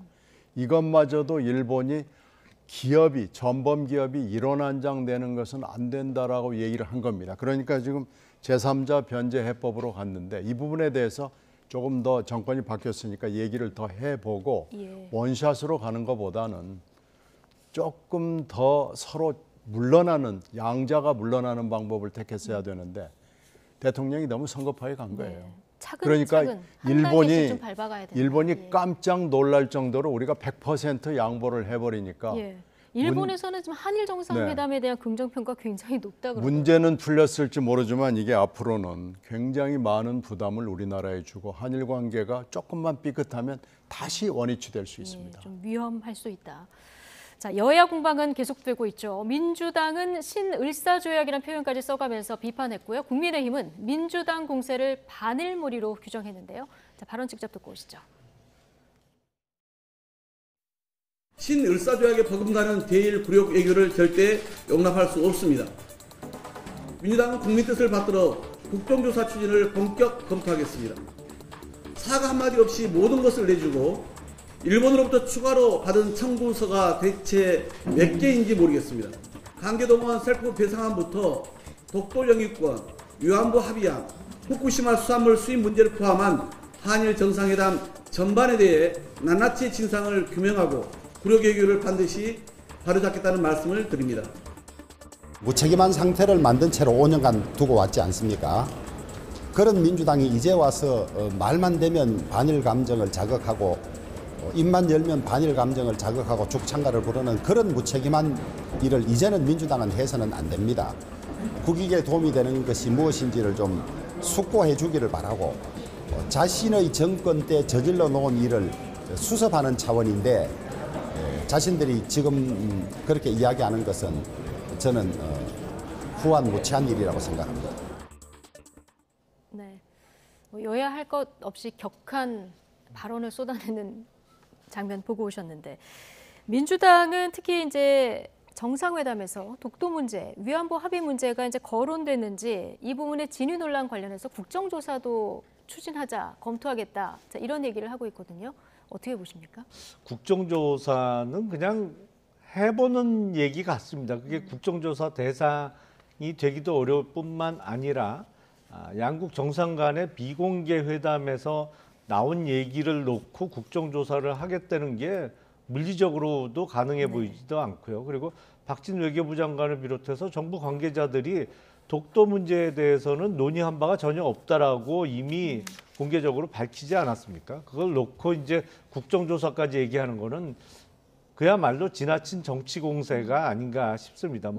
을사조약 얘기까지 하면서 자극적인 용어를 총동원하고 있습니다만 이렇게 해서 어떤 정치적 이득을 꾀할 수는 있을지 모르겠습니다만 장기적으로 훗날에 평가하기에는 별로 좋은 평가를 받기는 쉽지 않아 보입니다. 네, 국정조사 해보는 말인 것 같다 하셨는데요. 국정조사가 실제 될지 안 될지는 저도 잘 전망하기는 어렵습니다. 다만 이제 이건 하나 꼭 지적해야 될 게 있어요. 이례적으로 1차 만찬하고 2차 만찬을 일본이 준비를 할 때는요. 다 뭔가 의도가 있었거든요. 근데 우리가 그 홍보를 하는 거 보면은 자꾸 긍정적인 얘기만 해요. 예. 이례적으로 2번이나 만찬을 한다라는 건데 네. 이게 벌써 우리가 준비가 미진했고 일본의 체질을 잘 모르고 내지는 간과한 대목입니다. 2차 만찬까지 준비를 했을 때는 할 얘기가 많았다는 겁니까? 근데 뭔가 이런 얘기를 걸- 하고 싶은 게 있는 거예요. 근데 1차 만찬은 그 버베이팀 그 구두 그 속기록이죠. 속기록을 1차 만찬 때는 물론 있을 거고요. 2차 만찬 때 구두 속기록이 있었는지 버베이팀이 있었는지 제가 확인할 수는 지금 현재 없습니다만은 이게 있다고 하더라도 이건 이제 비밀 문서가 되기 때문에 우리가 볼 수는 없을 거예요. 근데 지금 일본 언론들이 보도하는 걸 쭉 보면 예. 2차 만찬 어딘가에 비수가 숨어 있었던 겁니다. 그걸 가지고 지금 일본 언론들이 보도를 했고 그건 물론 이제 뭐 아니다고 해서 지금 얼버무리고 넘어가는 형국입니다만은 틀림없이 일본이 함정을 파놓고 비수를 들고 기다리고 있었고 편안은 환대한 편한 자리에서 굉장히 껄끄러운 얘기를 포장을 그럴듯하게 해가지고 굉장히 많은 이슈를 포괄하는 얘기를 한 거고요. 한 것으로 거기에 추정을 하신다. 추정이 되고요. 네. 보도를 한 걸로 봐서는 보도 계획까지 일본이 가지고 들어왔다고 봐야 됩니다. 일본이 그런 그 언론 홍보술이 굉장히 뛰어난 나라인데요. 그렇군요. 그럼 언론이 산발적으로 이렇게 보도를 한다기보다는 이것까지 다 계획이 됐다 이렇게 보시는 건가요? 일본 언론을 꾸준히 오랫동안 관찰해 본 바에 따르면은 일본의 관료와 언론은 또 정당은 분업이 굉장히 잘 돼 있고 협업이 굉장히 잘 돼 있습니다. 분업과 협업이 굉장히 분명하게 잘 돼 있는 나라 중에 하나거든요. 예. 윤 대통령과 윤 대통령의 지근거리에 있는 참모들이 일본의 속성, 일본의 그 계산을 잘 모른 거죠. 예. 그러니까 이번에 여지없이 그 보도를 통해서 지금 당하고 있는 건데 이걸 이렇게 외교를 해서는 안 된다는 걸 이번에 결국 경험을 통해서야 또 배운 겁니다. 실제로 우리는 다 알고 있는 거죠. 국민들은 알고 있는 걸 대통령과 대통령의 지근거리에 있는 분들이 모른 겁니다. 네. 덧붙일 말씀 있으십니까?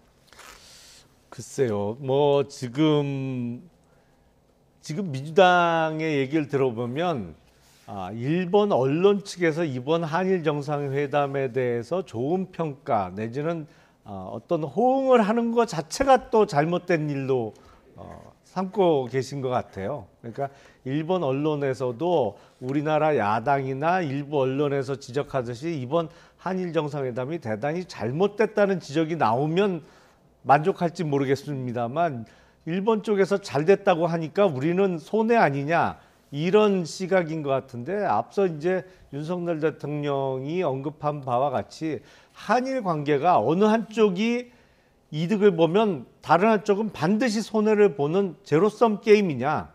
그게 지구상에 한국과 일본 두 나라만 존재한다 그러면 그럴 수도 있겠죠. 하지만 그게 아니지 않습니까? 예. 그리고 안보가 됐던 경제가 됐던 지금 우리에게 명백하고 현존하는 위협은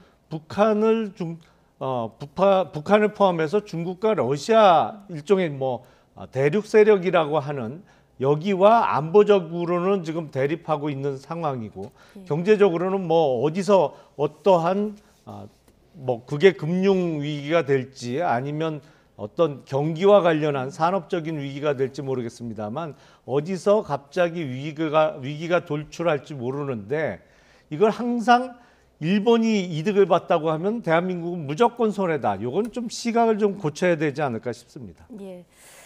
자, 어쨌든 지금 한일 정상회담 관련 얘기 쭉 했는데 이 한일 정상회담만큼 좀 후폭풍이 계속되고 있는 것이 근로시간 유연화 이 문제인 것 같습니다. 오늘 국무회에서 윤석열 대통령이 이 얘기도 좀 했는데요.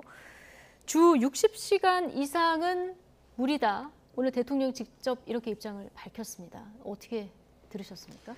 그래서 지금 여러 번 대통령과 대통령실과 부처 장관이죠. 부처 장관이 또 뭐 서로 다른 얘기를 해서 뭐가 도대체 진실인지를 이제 국민들이 파악하기를 포기했다고 봐야 됩니다. 잘 모르겠어요. 네.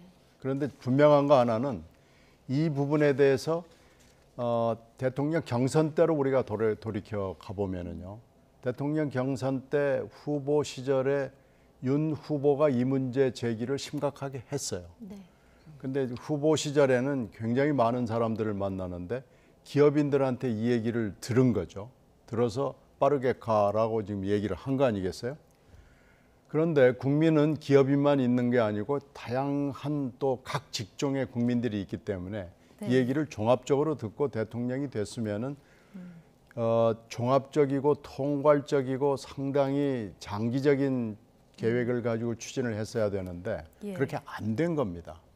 그래서 저렇게 얘기를 지시를 해놓고 지시한 결과를 가지고 와서 발표를 하니까 그러고 나서 반응이 좋지 않으니까 내가 그런 얘기를 한 적이 없다라고 지금 발뺌을 하는 형국으로밖에는 이해가 안 돼요.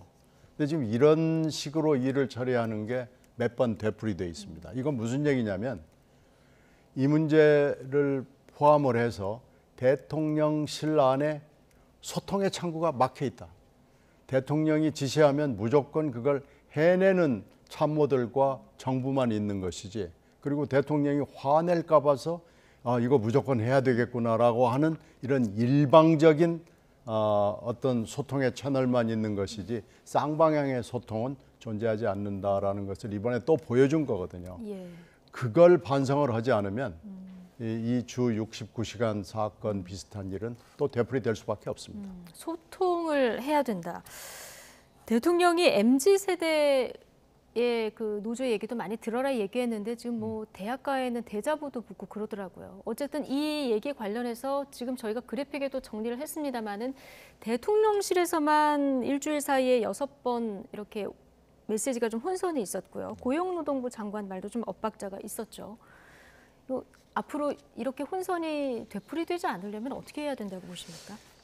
이 문제와 관련해서는 좀 배가 산으로 간 느낌이 있습니다. 원래는 이게 지금 69시간이라는 이론적으로 가장 오래 근무할 때 나올 수 있는 시간이 쟁점이 된 거잖아요. 근데 이거는 그러니까 적어도 하루 중에 11시간의 휴식 시간을 주고 근로시간 2.5시간당 30분 이상의 휴게 시간을 줘야 된다. 이거를 이론적으로 계산하다 보니까 그러다 보면 주당 최대한 맥시멈 69시간까지 일할 수 있다는 한마디가 촉발을 한 혼란이거든요. 근데 이거는 쟁점이 아니고 핵심도 아닙니다. 사실은 근로와 관련한 유연성의 확보가 핵심이었는데 그리고 요새 웬만한 그 직장에서요. 사람 구하기가 얼마나 어려운데 이거를 뭐 근로자들이 반대하는데 싫다고 하는데 일주일에 69시간까지 맥시멈으로 근로를 강제한다? 이게 현실적으로 가능한 얘기도 아니거든요. 다만 계절적 수요가 뚜렷한 산업과 업종에 있어서는 지금 주 52시간의 근로시간 제한을 조금 탄력적으로 바꿔줄 필요가 있다라는 논의에서 시작이 된 것인데 이론적으로 현실적으로는 가능하지도 않지만 이론적으로 계산을 해보니까 주 69시간까지 가능하더라. 여기에 발목이 잡혀갖고 지금 핵심은 놓친 채로 우왕좌왕하고 있는 형태로 보입니다. 사실은 국민이 그렇다면 그 취지를 제대로 파악을 못한다고 하면 이 또한 정부 책임 아닙니까? 그러니까 설명이 좀 부족했던 것이죠.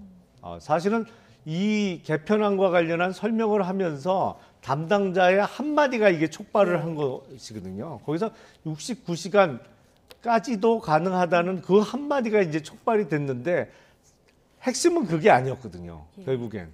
그리고 이 노동개혁과 관련해서도 제가 생각하는 핵심은 근로시간을 늘리느냐 줄이느냐는 중요하지 않다라고 생각합니다. 유연화가 핵심이다. 유연성과 더불어 근로시간당 생산성의 향상이 핵심이거든요.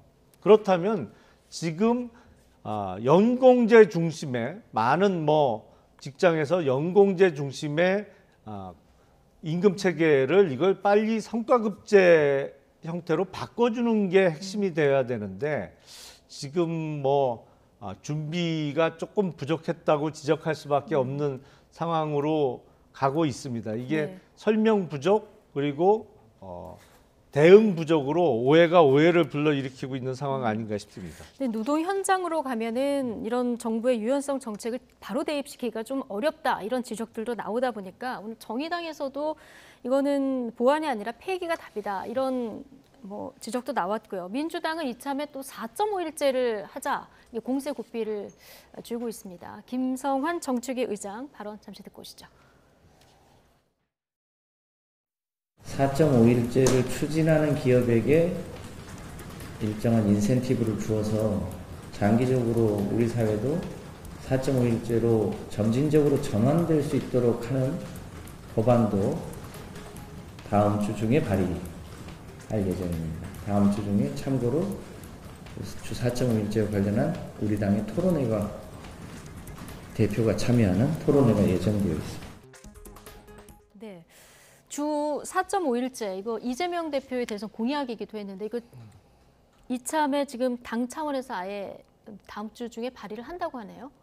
그래서 지금 일단 뭐 밀어붙이는 길에 막 밀어붙이는 것 같은데. 네. 민주당도 마찬가지입니까? 뭐 아마 환영은 많이 받을 거예요. 예. 특히 코로나 사태 이후에 재택근무가 많이 늘어났기 때문에 재택근무 해보니까 좋은 점이 굉장히 많더라라는 평가가 있고 재택근무가 풀어져서 이제 출근을 해보니까 좀 재택근무를 혼합해서 하는 그런 근무 형태를 했으면 좋겠다라는 요구들이 그 현장에서 많이 나오고 있고 이러기 때문에 지금 이걸 한번 해볼 시점인지 아닌지는 아직은 판단하기가 좀 어렵습니다만은 일단 이 문제를 논의를 해볼 필요는 있는 것 같아요. 그래서 재택근무 문제도 있고 특히 이 지금 저출생 문제가 뭐 이거보다 더 큰 문제는 없다고 할 정도로 심각해진 마당에서 이거 한번 얘기해 볼 때는 된 것 같아요. 그래서 이거 지금 공세라고 생각하지 말고 한번 논의해보고 천천히 시행을 하더라도 이 문제를 한번 도입해보는 것을 검토해볼 만한 때는 된 것 같습니다. 네, 노동시간유연화 이거 입법까지 뭐 시간도 좀 있고 네. 야당의 의견, 여당의 의견 다 좋은 의견들이 있으니까 좀 절충해서 국회에서 좀 좋은 접점을 찾았으면 좋겠다. 좀 싸우지 말고 자 이런 생각도 들고요. 자 민주당이요 지금 김기현 대표가 대표로 지금 일을 하고 있는지 얼마 안 됐는데 좀 단독 의결이 굉장히 많습니다. 정순신 아들 학폭 청문회도 이제 뭐 단독 의결을 했고요. 방송법 개정안 직회부도 지금 단독 의결을 한 이런 상황인데, 자 입법 독주다 이런 얘기도 일각에서 나오는데요. 자 배경은 뭐라고 보십니까? 지금 이제 사실은 민주당의 이재명 대표에 대한 사법 리스크 때문에 민주당이 어떤 측면에서는 대표와 당이 같이 좀 궁지에 몰린 측면이 있지 않습니까? 더군다나 체포동의안이 국회에 올라왔을 때 비록 부결은 됐습니다만 그 표결 결과를 놓고도 민주당 당내에 이탈표가 꽤 많이 확인이 됐고요. 그러다 보니까 절대 다수 구석을 갖고 있음에도 불구하고 좀 열세적인 위치에 놓여 있었는데 이런 기회를 통해서 민주당이 얼마나 많은 국회 의석을 갖고 있는지를 다시 한번 확인시켜 주는 것이 아닌가 싶어요. 방송법 뭐 많은 법안을 지금 단독으로 처리하고 있고 정순신 변호사의 아들과 관련한 학폭으로 그거 단독으로 국회에서 청문회를 연다? 이건 제가 듣기에 약간 상식 밖의 결정 같아요. 그러니까 학교 폭력과 관련한 그 어떤 일반적인 대책 마련 아니면 실태 파악을 위한 청문회를 열자고 하면 말이 될 수 있겠죠. 하지만 어떤 자리에 임명되려다가 문제가 됐던 그 단건 한 건의 한 명의 학생의 학폭 문제를 갖고 국회에서 청문회를 연다? 이거는 국회 인력 낭비 아닌가요? 그러니까 이거는 조금 민주당이 의석수가 많다는 거에 대한 심자랑을 하다 보니까 의욕이 너무 넘쳐갖고 좀 실수한 것이 아닌가 싶습니다. 어쨌든 민주당 단독으로라도 31일에 열기로 의결을 했고요. 근데 국민의힘은 청문회 추진은 지금 말씀하신 것처럼 과도한 정치 공세다 이렇게 맞서면서 할 거면 지금 학폭 사건 당시의 고위 당국자, 야당 의원들 관련해서 좀 폭을 넓혀서 다 하자 이런 주장을 하고 있는데요. 자, 어제 교육위에서 나온 국민의힘 조경태 의원 발언 듣고 오시겠습니다. 국민적 의혹이 있는 사건에 대해서는 청문하자. 저 100% 동의합니다. 그런 의미에서 정청래 의원의 셋째 아들 성추행, 성희롱 학교폭력에 대해서 많은 분들이 아주 궁금해하고 있습니다. 권력자의 아들이라는 이유로 혹시 미꾸라지 빠지듯이 빠져나간 건 아닌지 진실을 알고 싶어 합니다. 공정한 교육위원회가 되기 위해서는 정순신 변호사 자녀 그리고 정청래 국회의원 자녀 이 두 사안에 대해서 철저한 진상규명을 위한 청문회를 열 것을 강력히 우리 위원장께 요청드립니다. 자, 정총래 의원 아들 과거 이제 학폭 관련 네. 이 얘기를 가져오면서 국민적인 의혹이 있는 사건 다 같이 하자 이런 주장인데요. 글쎄, 저 정순신 아들 얘기하니까 정청래 자녀 해가지고 이렇게 하면 정말로 맞불리 돼서 국회 본래의 취지는 맞지 않는 것 같고요. 김 의원이 금방 지적하신 그 대목에 대해서는 제가 동의합니다. 만약에 이렇게 정순신으로 좁히지 말고 학폭 전반적으로 한번 해볼 필요는 있죠. 왜 그러냐면 지난번에 이 정순신 아들 문제가 생겼을 때 여러 학교의 선생님들, 교장 선생님들을 불러서 얘기를 들어보니까 그때 그 민사고 교장 선생님도 증언을 하는 과정에서 아 이거 문제가 있구나라는 게 드러났고 반포고 선생님도 증언하는 과정에서 보니까 아 이거 반포고도 뭔가 문제가 있구나라는 게 드러났어요. 그러니까 이게 다 지금 문제가 드러난 겁니다. 학폭에 관련돼서 여러 학교가 관련됐는데 전학을 보낸 학교도 문제가 있고 전학을 받은 학교도 문제가 있었고 정 변호사도 문제가 있었고 아들도 문제가 있었고 대학교도 문제가 있었고 그래서 지금 이 관련되는 당사자들이 다 문제가 있으니까 이거 그러면 이 문제를 한번 보자. 예. 지난번에 현안 질의 한번 했었죠. 네, 이건 뭐 저는 찬성합니다. 그리고 이 학폭 문제는 너무나 많은 그 파장이 있고 모두 다 관심이 있는 문제고 이 개인의 일생을 망쳐버리잖아요. 그렇죠. 그러니까 이 문제는 정말로 한번 국회가 여러 가지 할 수 있는 조치를 한번 취해보죠. 이 부분에 대해서는 전적으로 찬성합니다. 그런데 이걸 정 변호사가 있으니까 그럼 정청래 의원도 한번 해보자. 이러면은 정말로 이건 국회가 꼬리꼬리 아니죠. 이건 채통이 쓰지 않는 일입니다. 개인적인 문제로 접근한다기보다는 학폭 문제를 좀 국회가 전반적으로 들여다볼 기회로 좀 삼아야 된다. 두 분 다 같은 의견이신데요. 자, 국민의힘의 하영재 의원 지금 정치자금법 위반 혐의로 구속영장이 어제 청구가 됐죠. 그러면 국회에 곧 체포동의안이 넘어올 텐데요. 자, 국민의힘도 고민일 텐데 지금 국민의힘보다 민주당이 더 골치가 아프다 이런 지적이 나와요.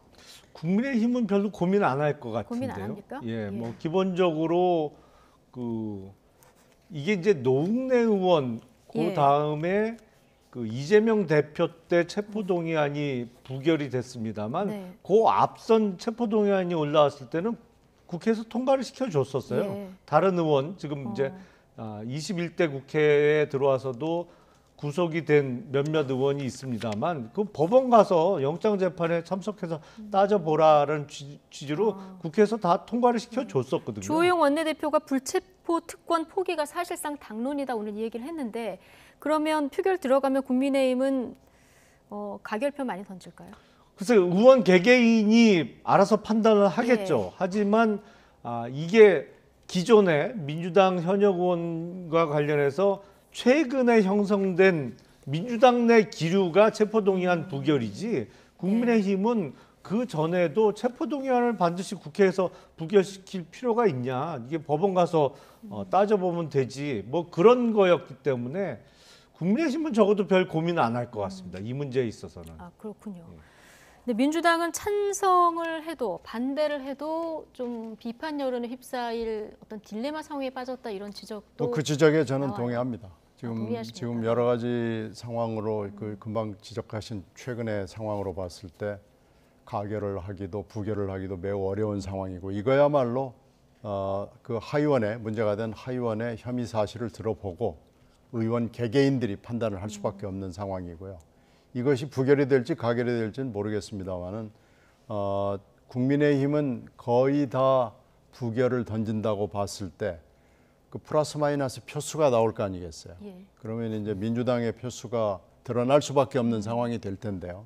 그 상황에서 부결이 많건 파결이 많건 민주당은 두 가지 비난에 어떤 결과가 나와도 비난을 받을 수밖에 없는 상황이 됐기 때문에 의원들의 지금 계산법이 굉장히 골치 아픕니다. 민주당은 지금 국민의힘은 가결이 사실상 우리의 사실상 당론이다 이렇게 지금 얘기를 하고 있는 이런 제가 상황인데 예측해 보면 국민의힘 의원들은 오히려 가결 쪽에 표가 더 많이 나오지 않을까 싶습니다. 근데 민주당이 워낙 의석을 많이 갖고 있으니까요. 국민의힘이 어떤 결정을 하더라도 이게 그 어느 한쪽으로 결론이 나는 데는 민주당 소속 의원들이 어느 쪽에 쓰느냐가 표 계산에 있어서는 뭐 결정적인 역할을 할 수밖에 없거든요. 가결이 되건 부결이 되건 민주당한테 아마 여러 가지 비판과 비난이 쏟아질 가능성이 있고요. 국힘당 의원들은 굉장히 편하게 가결이건 부결이건 아무거나 던질 거예요. 자기들 소신에 따라서. 그래서 좀 저희들 처지가 좀 딱하긴 한데 그래도 일단 들어보고요. 법무부 장관이 뭐라고 얘기하는지 들어보고 그리고 결단을 내릴 것으로 보입니다. 알겠습니다. 자, 오늘 나이트 포커스 두 분 말씀 여기까지 듣겠습니다. 김용남, 신경민 전직 의원 두 분과 함께했습니다. 고맙습니다. 네, 고맙습니다.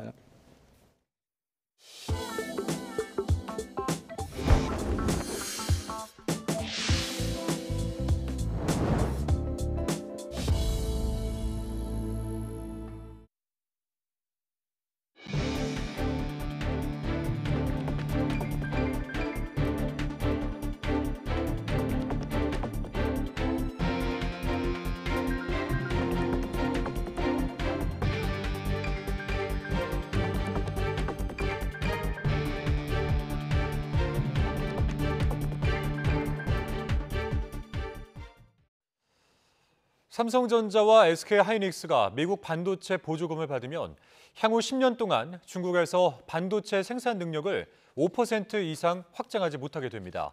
미국 상무부는 반도체법 지원금이 국가안보를 저해하는 용도로 사용되지 않도록 하기 위한 가드레일 조항의 세부 규정을 관보에 공개했습니다. 세부 규정은 중국이 간접적인 혜택을 입는 것을 막기 위해 보조금을 받을 기업이 앞으로 10년 동안 중국에서 반도체 생산 능력을 실질적으로 확장하면 보조금 전액을 반환해야 한다고 규정하고 있습니다. 상무부는 실질적인 확장을 양적인 생산 능력 확대로 규정하고 삼성과 SK가 생산하는 첨단 반도체의 경우 생산 능력을 5% 이상 확장하지 못하도록 막았습니다. 세부 규정은 양적인 확장을 막는 것으로 반도체 보조금 지급 과정에서 한국 기업의 기술적 업그레이드를 문제 삼지는 않겠다는 의도로 해석되고 있습니다. 원희룡 국토교통부 장관이 미분양 증가 기울기가 완만하겠지만 미분양 물량 10만 호까지는 예측 또는 각오하고 있다고 밝혔습니다.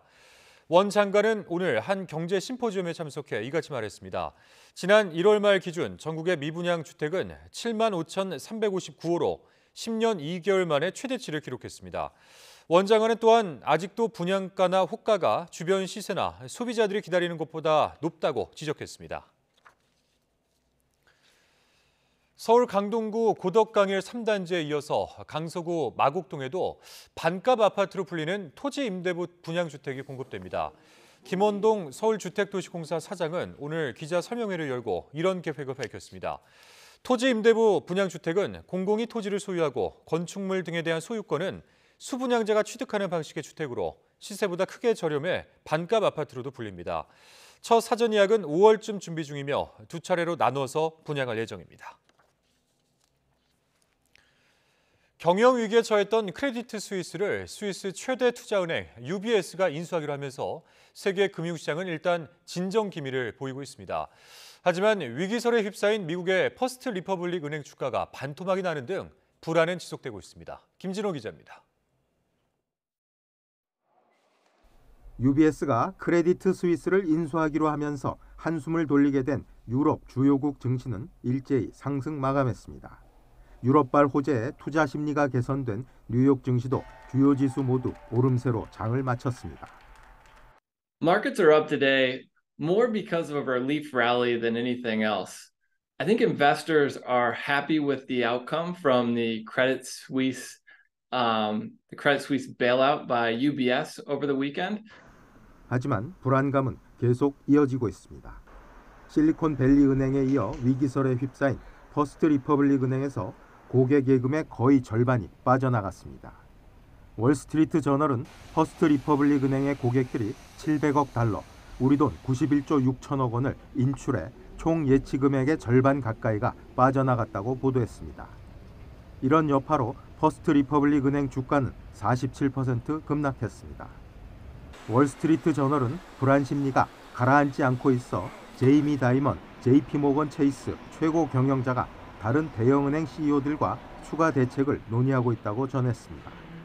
다만 퍼스트 리퍼블릭 은행과 동반 하락했던 다른 지방은행들은 대부분 반등하며 퍼스트 리퍼블릭 은행의 영향이 차단되는 모습입니다. The very rapid action that was taken by the US authorities to do what was necessary in order to prevent any contagion was also certainly appropriate from a financial stability point of view.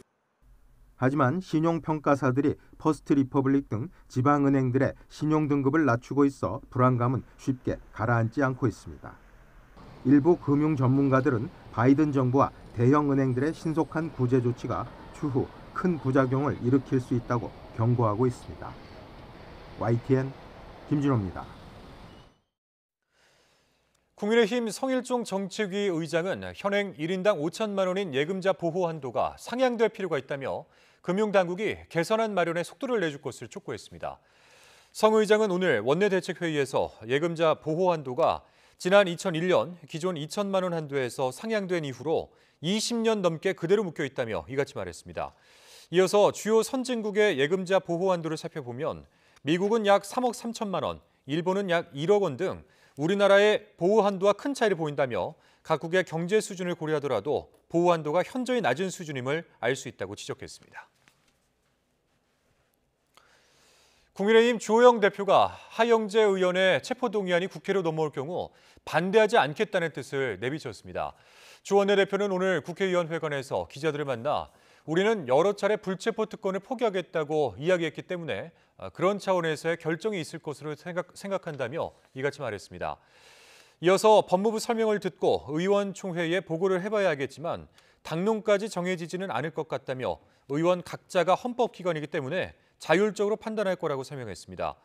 앞서 검찰은 경남도 의원 선거 공천 대가로 수천만 원을 받은 혐의로 하 의원에 대해서 구속영장을 청구했습니다. 윤석열 대통령은 한일 관계가 과거를 넘어야 한다며 적극적으로 소통하고 또 협력해야 한다고 강조했습니다. 이어서 눈앞에 편한 길을 선택할 수 있었지만 적대적 민족주의와 반일 감정을 자극해 국내 정치에 활용하는 건 대통령으로서 책무를 져버리는 것이라고 생각한다고 밝혔습니다. 윤 대통령의 국무회의 모두 발언 들어보겠습니다. 저 역시 눈앞에 정치적 이익을 위한 편한 길을 선택해서 역대 최악의 한일 관계를 방치하는 대통령이 될 수도 있었습니다. 하지만 작금의 엄중한 국제 정세를 뒤로 하고 저마저 적대적 민족주의와 반일 감정을 자극해 국내 정치에 활용하려 한다면 대통령으로서의 책무를 져버리는 것이라고 생각했습니다. 과거는 직시하고 기억해야 됩니다. 그러나 과거에 발목이 잡혀서는 안 됩니다. 한일 관계도 이제 과거를 넘어서야 합니다. 친구 관계에서 서먹서먹한 일이 생기더라도 관계를 단절하지 않고 계속 만나 소통하고 얘기하면 오해가 풀리고 관계가 복원되듯이 한일 관계도 마찬가지입니다. 외교부는 한일 정상회담에서 기시다 후미오 일본 총리가 위안부 합의와 독도 문제를 언급했다는 일본 언론 보도와 관련해 일본 외무성에 유감 표명을 했다고 밝혔습니다. 임수석 외교부 대변인은 오늘 정례 브리핑에서 정상회담에서 상대국 정상의 언급 내용을 밝히지 않은 것은 외교 관례상 당연한 것이고 이를 국내 정치적으로 정쟁화하는 것도 바람직하지 않다고 보고 있다고 말했습니다. 그러면서 최근 일본 언론 등에서의 왜곡 보도에 대해서도 정부는 외교 채널을 통해 엄중히 항의하고 재발 방지를 촉구했다고 강조했습니다.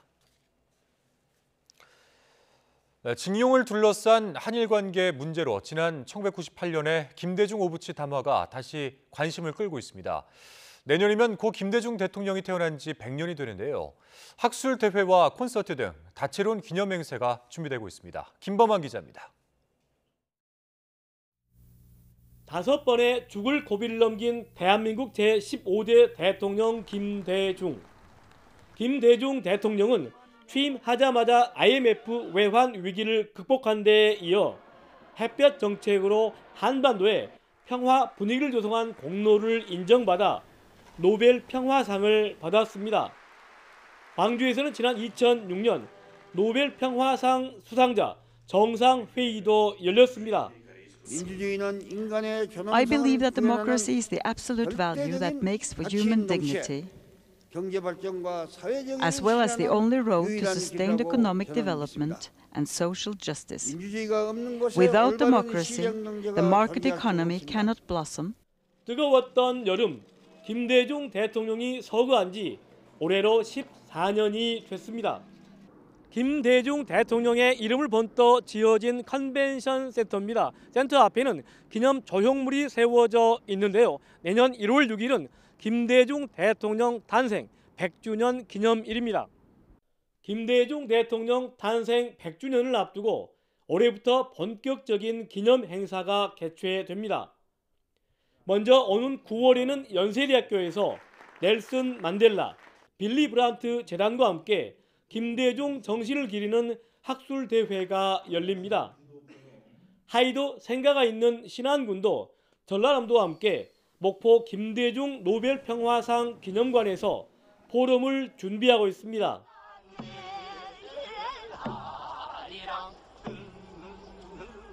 김대중 대통령은 영화와 서예를 좋아하고 실제로 중흥에 이바지한 만큼 문화계에서도 퓨전 콘서트와 소프라노 조수미 씨가 참여하는 오케스트라 공연을 추진하고 있습니다.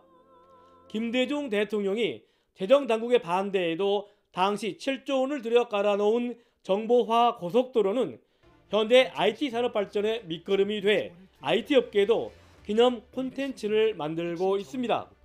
우리나라 역사에서 전무후무한 훌륭한 대통령뿐만 아니라 세계인이 존경하는 대통령입니다. 그래서 김대중 대통령의 민주주의, 인권, 평화의 철학을 널리 알리고 김대중 대통령 업적을 개성해 대한민국 발전에 이바지한 큰 전기가 될 것이라고 저는 생각합니다. 준비된 대통령으로서 상인적 현실 감각으로 경제도 잘 알아 국민소득 3만 달러 시대를 연 것으로 평가되는 김대중 대통령. 세대와 계층, 이념할 것 없이 갈수록 극단의 갈등이 심해지고 있어서 김대중 대통령이 몸소 실천했던 통합의 리더십이 다시 조명되고 있습니다. YTN 김범환입니다. 북한이 모의 핵탄두 폭발 시연을 했다는 지상 800m 높이는 전술 핵무기를 터뜨렸을 때 이 파괴력을 극대화할 수 있는 고도인 것으로 나타났습니다. 특히 변칙적으로 움직이는 탄도미사일의 탑재에 발사할 경우 요격도 쉽지 않아서 대비가 필요할 것으로 보입니다. 신현주 기자입니다. 전술핵이란 특정 목표물을 제거하기 위한 것으로 폭발력은 수킬로톤에서 수십 킬로톤에 이릅니다. 북한이 이번에 주장한 모의 핵탄두도 5에서 20킬로톤 정도의 폭발력을 겨냥해 시험한 것으로 추정됩니다. 핵폭탄은 360도로 열폭풍과 방사선이 퍼져나가 지상보다는 공중에서 터졌을 때 파괴력이 더 커집니다. 5에서 20킬로톤 정도의 핵탄두라면 800m 상공에서 터뜨렸을 때 파괴력이 최대여서 반경 수킬로미터 지역을 초토화할 것으로 분석됩니다. 고도 800m가 전술핵이 폭발했을 때의 그 열 폭풍이나 피해 효과를 좀 극대화할 수 있는 고도라고 할 수 있겠습니다. 과거 히로시마에 투하된 핵폭탄도 580m 고도에서 폭발했는데 반경 1.6km 이내에 모든 것이 완전히 파괴됐고 초기 폭발로만 7만 명 안팎이 숨졌습니다. 특히 변칙적으로 기동하는 이스칸데르급 탄도미사일 KN-23의 탑재에 발사할 경우 요격도 쉽지 않습니다. 또 비행거리가 800km여서 남한 전역은 물론 일본 일부도 타격 범위에 들어갑니다. 이런 가운데 이번 핵타격 훈련 때 김정은 국무위원장 주위에 서 있는 군인의 얼굴이 모자이크 처리돼 정체에 관심이 쏠리고 있습니다. 장창하 국방과학원장과 강순남 국방상, 김정식 당 부부장 등과는 달리 선글라스에 마스크까지 착용해 철저히 정체를 숨겼습니다. 일단 사진상으로는 인물을 식별하기가 어렵습니다. 관계기관 등과 함께 분석해 나가도록 하겠습니다. 전문가들은 전술핵 운용부대를 총지휘하는 연합부대장이나 아직 공개하지 않은 미사일 총국의 총국장 같은 주요 인물일 것으로 예측했습니다. YTN 신현주입니다. 북한이 최근 발사한 화성 17형 대륙간 탄도미사일 ICBM이 사실상 실전에 배치된 상태일 수 있고 앞으로는 다탄도 미사일로 발전할 가능성이 있다는 진단이 나왔습니다. 미국의 북한 전문 매체 38로 쓰는 보고서에서 화성 17형 발사에 대한 북한의 묘사는 북한이 화성 17을 실전 배치했다고 간주한다는 점을 분명히 보여준다고 분석했습니다. 또한 화성 17이 배치됐다면 단일 탄두를 탑재했을 것이라면서 동시에 중국과 러시아의 비슷한 미사일에 다탄두형이 있는 만큼 화성 17도 앞으로 북한 다탄두 ICBM의 가장 유력한 후보라고 평가했습니다. 네, 지난해 중반까지 코로나로 숨지면 유가족에게 장례 지원비를 지급했었죠. 감염 방지를 위해 엄격한 장례를 치른 유족을 위로하기 위한 차원이었는데요. 그런데 당시 이렇게 장례를 치르고도 지원금을 못 받았다는 제보가 들어왔습니다. 무슨 사연인 건지 제보는 Y 이준혁 기자가 알아봤습니다. 바이러스가 확인된 코로나 바이러스 질환. 지난해 3월 숨진 이모 씨 어머니의 사망 진단서에 명시된 사인입니다. 전북 부안에 있는 노인 요양병원에 입원해 있던 이 씨 어머니는 같은 달 10일 코로나19에 확진돼 일주일 격리를 마쳤습니다. 하지만 격리 해제 이후 산소 포화도는 더 떨어졌고 사흘 뒤 숨졌습니다. 어머님이 산소 포화도가 떨어진다. 임종이 가까우신 것 같으니까 내려오셔야 될 것 같다. 이렇게 연락을 받았었어요. 이 씨가 모친상을 치른 시기는 국내 코로나19 사망자가 역대 최다를 기록하는 등 유행이 정점에 이르던 때 전 국민이 감염병 공포에 떨며 혼란스러워하던 상황에서 군청의 허술한 조치도 불거졌습니다. 격리 기간에 숨진 게 아니라면 장례를 치를 때 코로나19 감염 방지 조치를 할 필요가 없는데도 세부적인 지침이 없다는 이유로 일단 시신 화장부터 하게 한 겁니다. 유족은 염에도 참여하지 못한 채 어머니 시신이 들어간 감염 방지 가방을 먼 발치에서 바라만 봐야 했습니다. 요양원에 계셨던 병원복 그대로 그 투명 비닐팩 같은 거 안에 그냥 입관이 되시고 저희가 준비한 뭐 여러 가지 수의나 이런 것들은 그냥 위에다가 얹어 놓으셨더라고요. 이 씨는 코로나19 사망자의 장례를 감염 방지 조치에 따라 치르면 유족에게 1,000만 원씩 지급하던 장례 지원비도 받지 못했습니다. 이 씨의 어머니는 격리가 해제된 상태에서 숨져서 지원 대상에 들어가지 못한 겁니다. 원래 내장을 해야 되는데 화장을 하셔야 되고 또 이게 뭐 황망한 그런 위로금을 주자는 그런 취지의 목적이기 때문에 사실 격리 해제 후라고 하면 이분이 전파력이 없다라고 저희는 판단을 하는 거라는 게. 결국 질병청도 코로나19 바이러스 전파력이 없다고 판단한 이 씨의 어머니 시신을 화장하는 등 방역 조치를 엄격히 지키도록 해놓고 지원금은 주지 않은 셈입니다. 실제로 질병청은 시신을 통해 바이러스가 퍼질 가능성은 없다며 지난해 4월부터 코로나19 사망자 시신 매장을 허용하면서 장례 지원비 지급도 중단했습니다. 그런데 이전까지 들어온 지원비 관련 이의 신청 8,000건의 최종 결론은 1년 가까이 나오지 않았고 이 씨 어머니 같은 경우가 얼마나 되는지 파악된 것도 없습니다. 보건소 측도 병원에서 격리 해제를 했다는 부분이고 그리고 군청에서는 내용을 말 그대로 접수받아서 질병청에 전달하시는 역할이라고 하시고 질병청은 연락을 안 받으시고 이 씨는 장례 지원비 지급 불가 방침을 통보받은 뒤 질병청 담당자에게 수십 차례 전화를 걸어봤지만 반년 동안 한 번도 통화하지 못했습니다. YTN 이준엽입니다.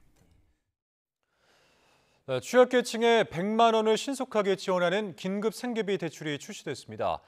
내일부터 사전 예약이 진행되고 27일부터는 상담 뒤에 바로 지급할 예정이라는데요. 어떤 상품이고 또 조건은 어떻게 되는지 조태현 기자가 정리했습니다. 취약계층은 금리 상승기엔 제도권 금융에서 소외되기 일쑤입니다. 돈이 필요한 경우 사금융을 찾을 수밖에 없는 게 현실입니다. 평균 금리 400%가 넘는 불법 업체에 내몰리며 피해가 급증하고 있습니다. 이에 금융당국이 대책 마련에 나섰습니다. 급전이 필요한 취약계층을 위한 소액 생계비 대출을 새로 선보인 겁니다. 지원 대상은 신용점수가 하위 20% 이하이면서 연소득 3,500만 원 이하인 만 19살 이상 성인입니다. 한도는 100만 원으로 50만 원 대출 뒤 6개월 이상 이자를 성실하게 내면 금액을 늘릴 수 있습니다. 상담 예약은 내일부터 웹사이트와 전화로 진행됩니다. 실제 상담은 오는 27일 오전 9시부터인데 생계비는 당일 즉시 지급할 예정입니다. 금리는 연 15.9%로 시작하며 최저금리는 연 9.4%입니다. 50만 원을 빌리면서 금융교육을 받는다면 월 이자는 6,416원에서 시작하고 성실한 이자 납부가 이루어지면 이자는 1년 뒤에 월 3,916원으로 줄어듭니다. 소액생계비 대출 금리를 이거보다 낮게 책정을 했을 경우에는 오히려 기존 상품을 이용하고 있었던 더 좀 나은 형편의 분들이 그 형평성, 공정성 문제를 제기할 가능성이 컸기 때문에 금융당국은 우선 1인당 최대 100만 원, 올해 1,000억 원을 공급하되 운영 경과를 지켜보며 보완하겠다는 계획입니다. YTN 조태현입니다. 네, 애플의 간편 결제 서비스 애플페이가 마침내 한국에 상륙했습니다. 아이폰과 현대카드를 가진 이용자라면 매장에서 실물카드 없이 결제할 수 있게 된 건데요. 출시 첫날의 모습은 어땠는지 강희경 기자가 취재했습니다. 아이폰 측면 버튼을 2번 누르니 화면에 카드가 나타납니다. 카드 단말기에 아이폰을 갖다 대면 곧바로 결제가 이뤄집니다.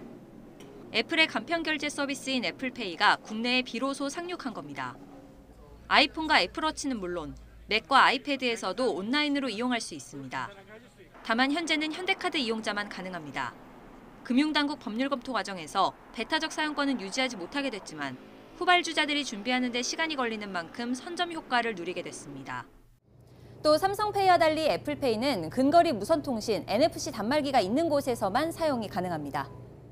전국 주요 편의점과 코스트코, 현대백화점, 롯데백화점, 홈플러스 등 가맹점을 중심으로 단말기가 보급돼 있고 배달의 민족 등 모바일 앱에서도 이용할 수 있습니다. 원래는 제가 카드를 많이 두고 다녀서 집에 다시 갔어야 했는데 이제 핸드폰에 카드가 있으니까 바로 결제할 수 있어서 매우 편한 것 같습니다. 전국에 NFC 단말기를 갖춘 곳은 10% 정도로 파악되고 있습니다. 하지만 이마트와 스타벅스 등은 애플페이를 지원하지 않습니다. 사이즈요? 혹시 애플페이 결제돼요? 아니요, 지금 안 되죠. 출시 첫날 오전에만 17만 명이 등록했는데 곳곳에서 결제 오류가 빚어지는 등 불안정한 모습을 보이기도 했습니다. 애플페이 출시에 관련 업계의 움직임도 바빠지고 있습니다. 삼성전자는 이미 결제 연동을 위한 업무 협약을 맺었고 카카오페이와도 서비스 연동을 추진하는 것으로 알려졌습니다. 업계 점유율 3위인 현대카드가 2위권 도약에 성공할지도 관심입니다. 다만 아직 사용이 제한적인 만큼 애플페이가 간편 결제 시장에 미치는 영향은 그다지 크지 않을 거란 목소리도 나옵니다. 시장 자체가 더 건전해질 수 있는 이런 매기 효과를 기대는 하고 있으나 단말기 보급률이 그렇게 크지 않기 때문에 지금 현재를 본다 그러면 시장에 미치는 영향은 좀 미미할 수도 있다. 우려대로 찻잔 속 태풍에 그칠지 시장의 지각 변동을 불러일으키게 될지 애플페이를 향한 관심은 뜨겁습니다. YTN 강희경입니다.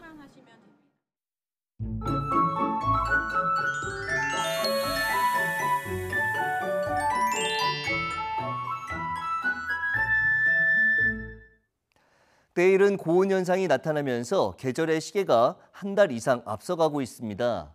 내일은 서울 아침 기온이 9도로 오늘보다 4도가량 높아 아침에도 크게 쌀쌀하지 않겠고 한낮에는 24도까지 오르는 등 20도 안팎의 고온 현상이 계속되겠습니다.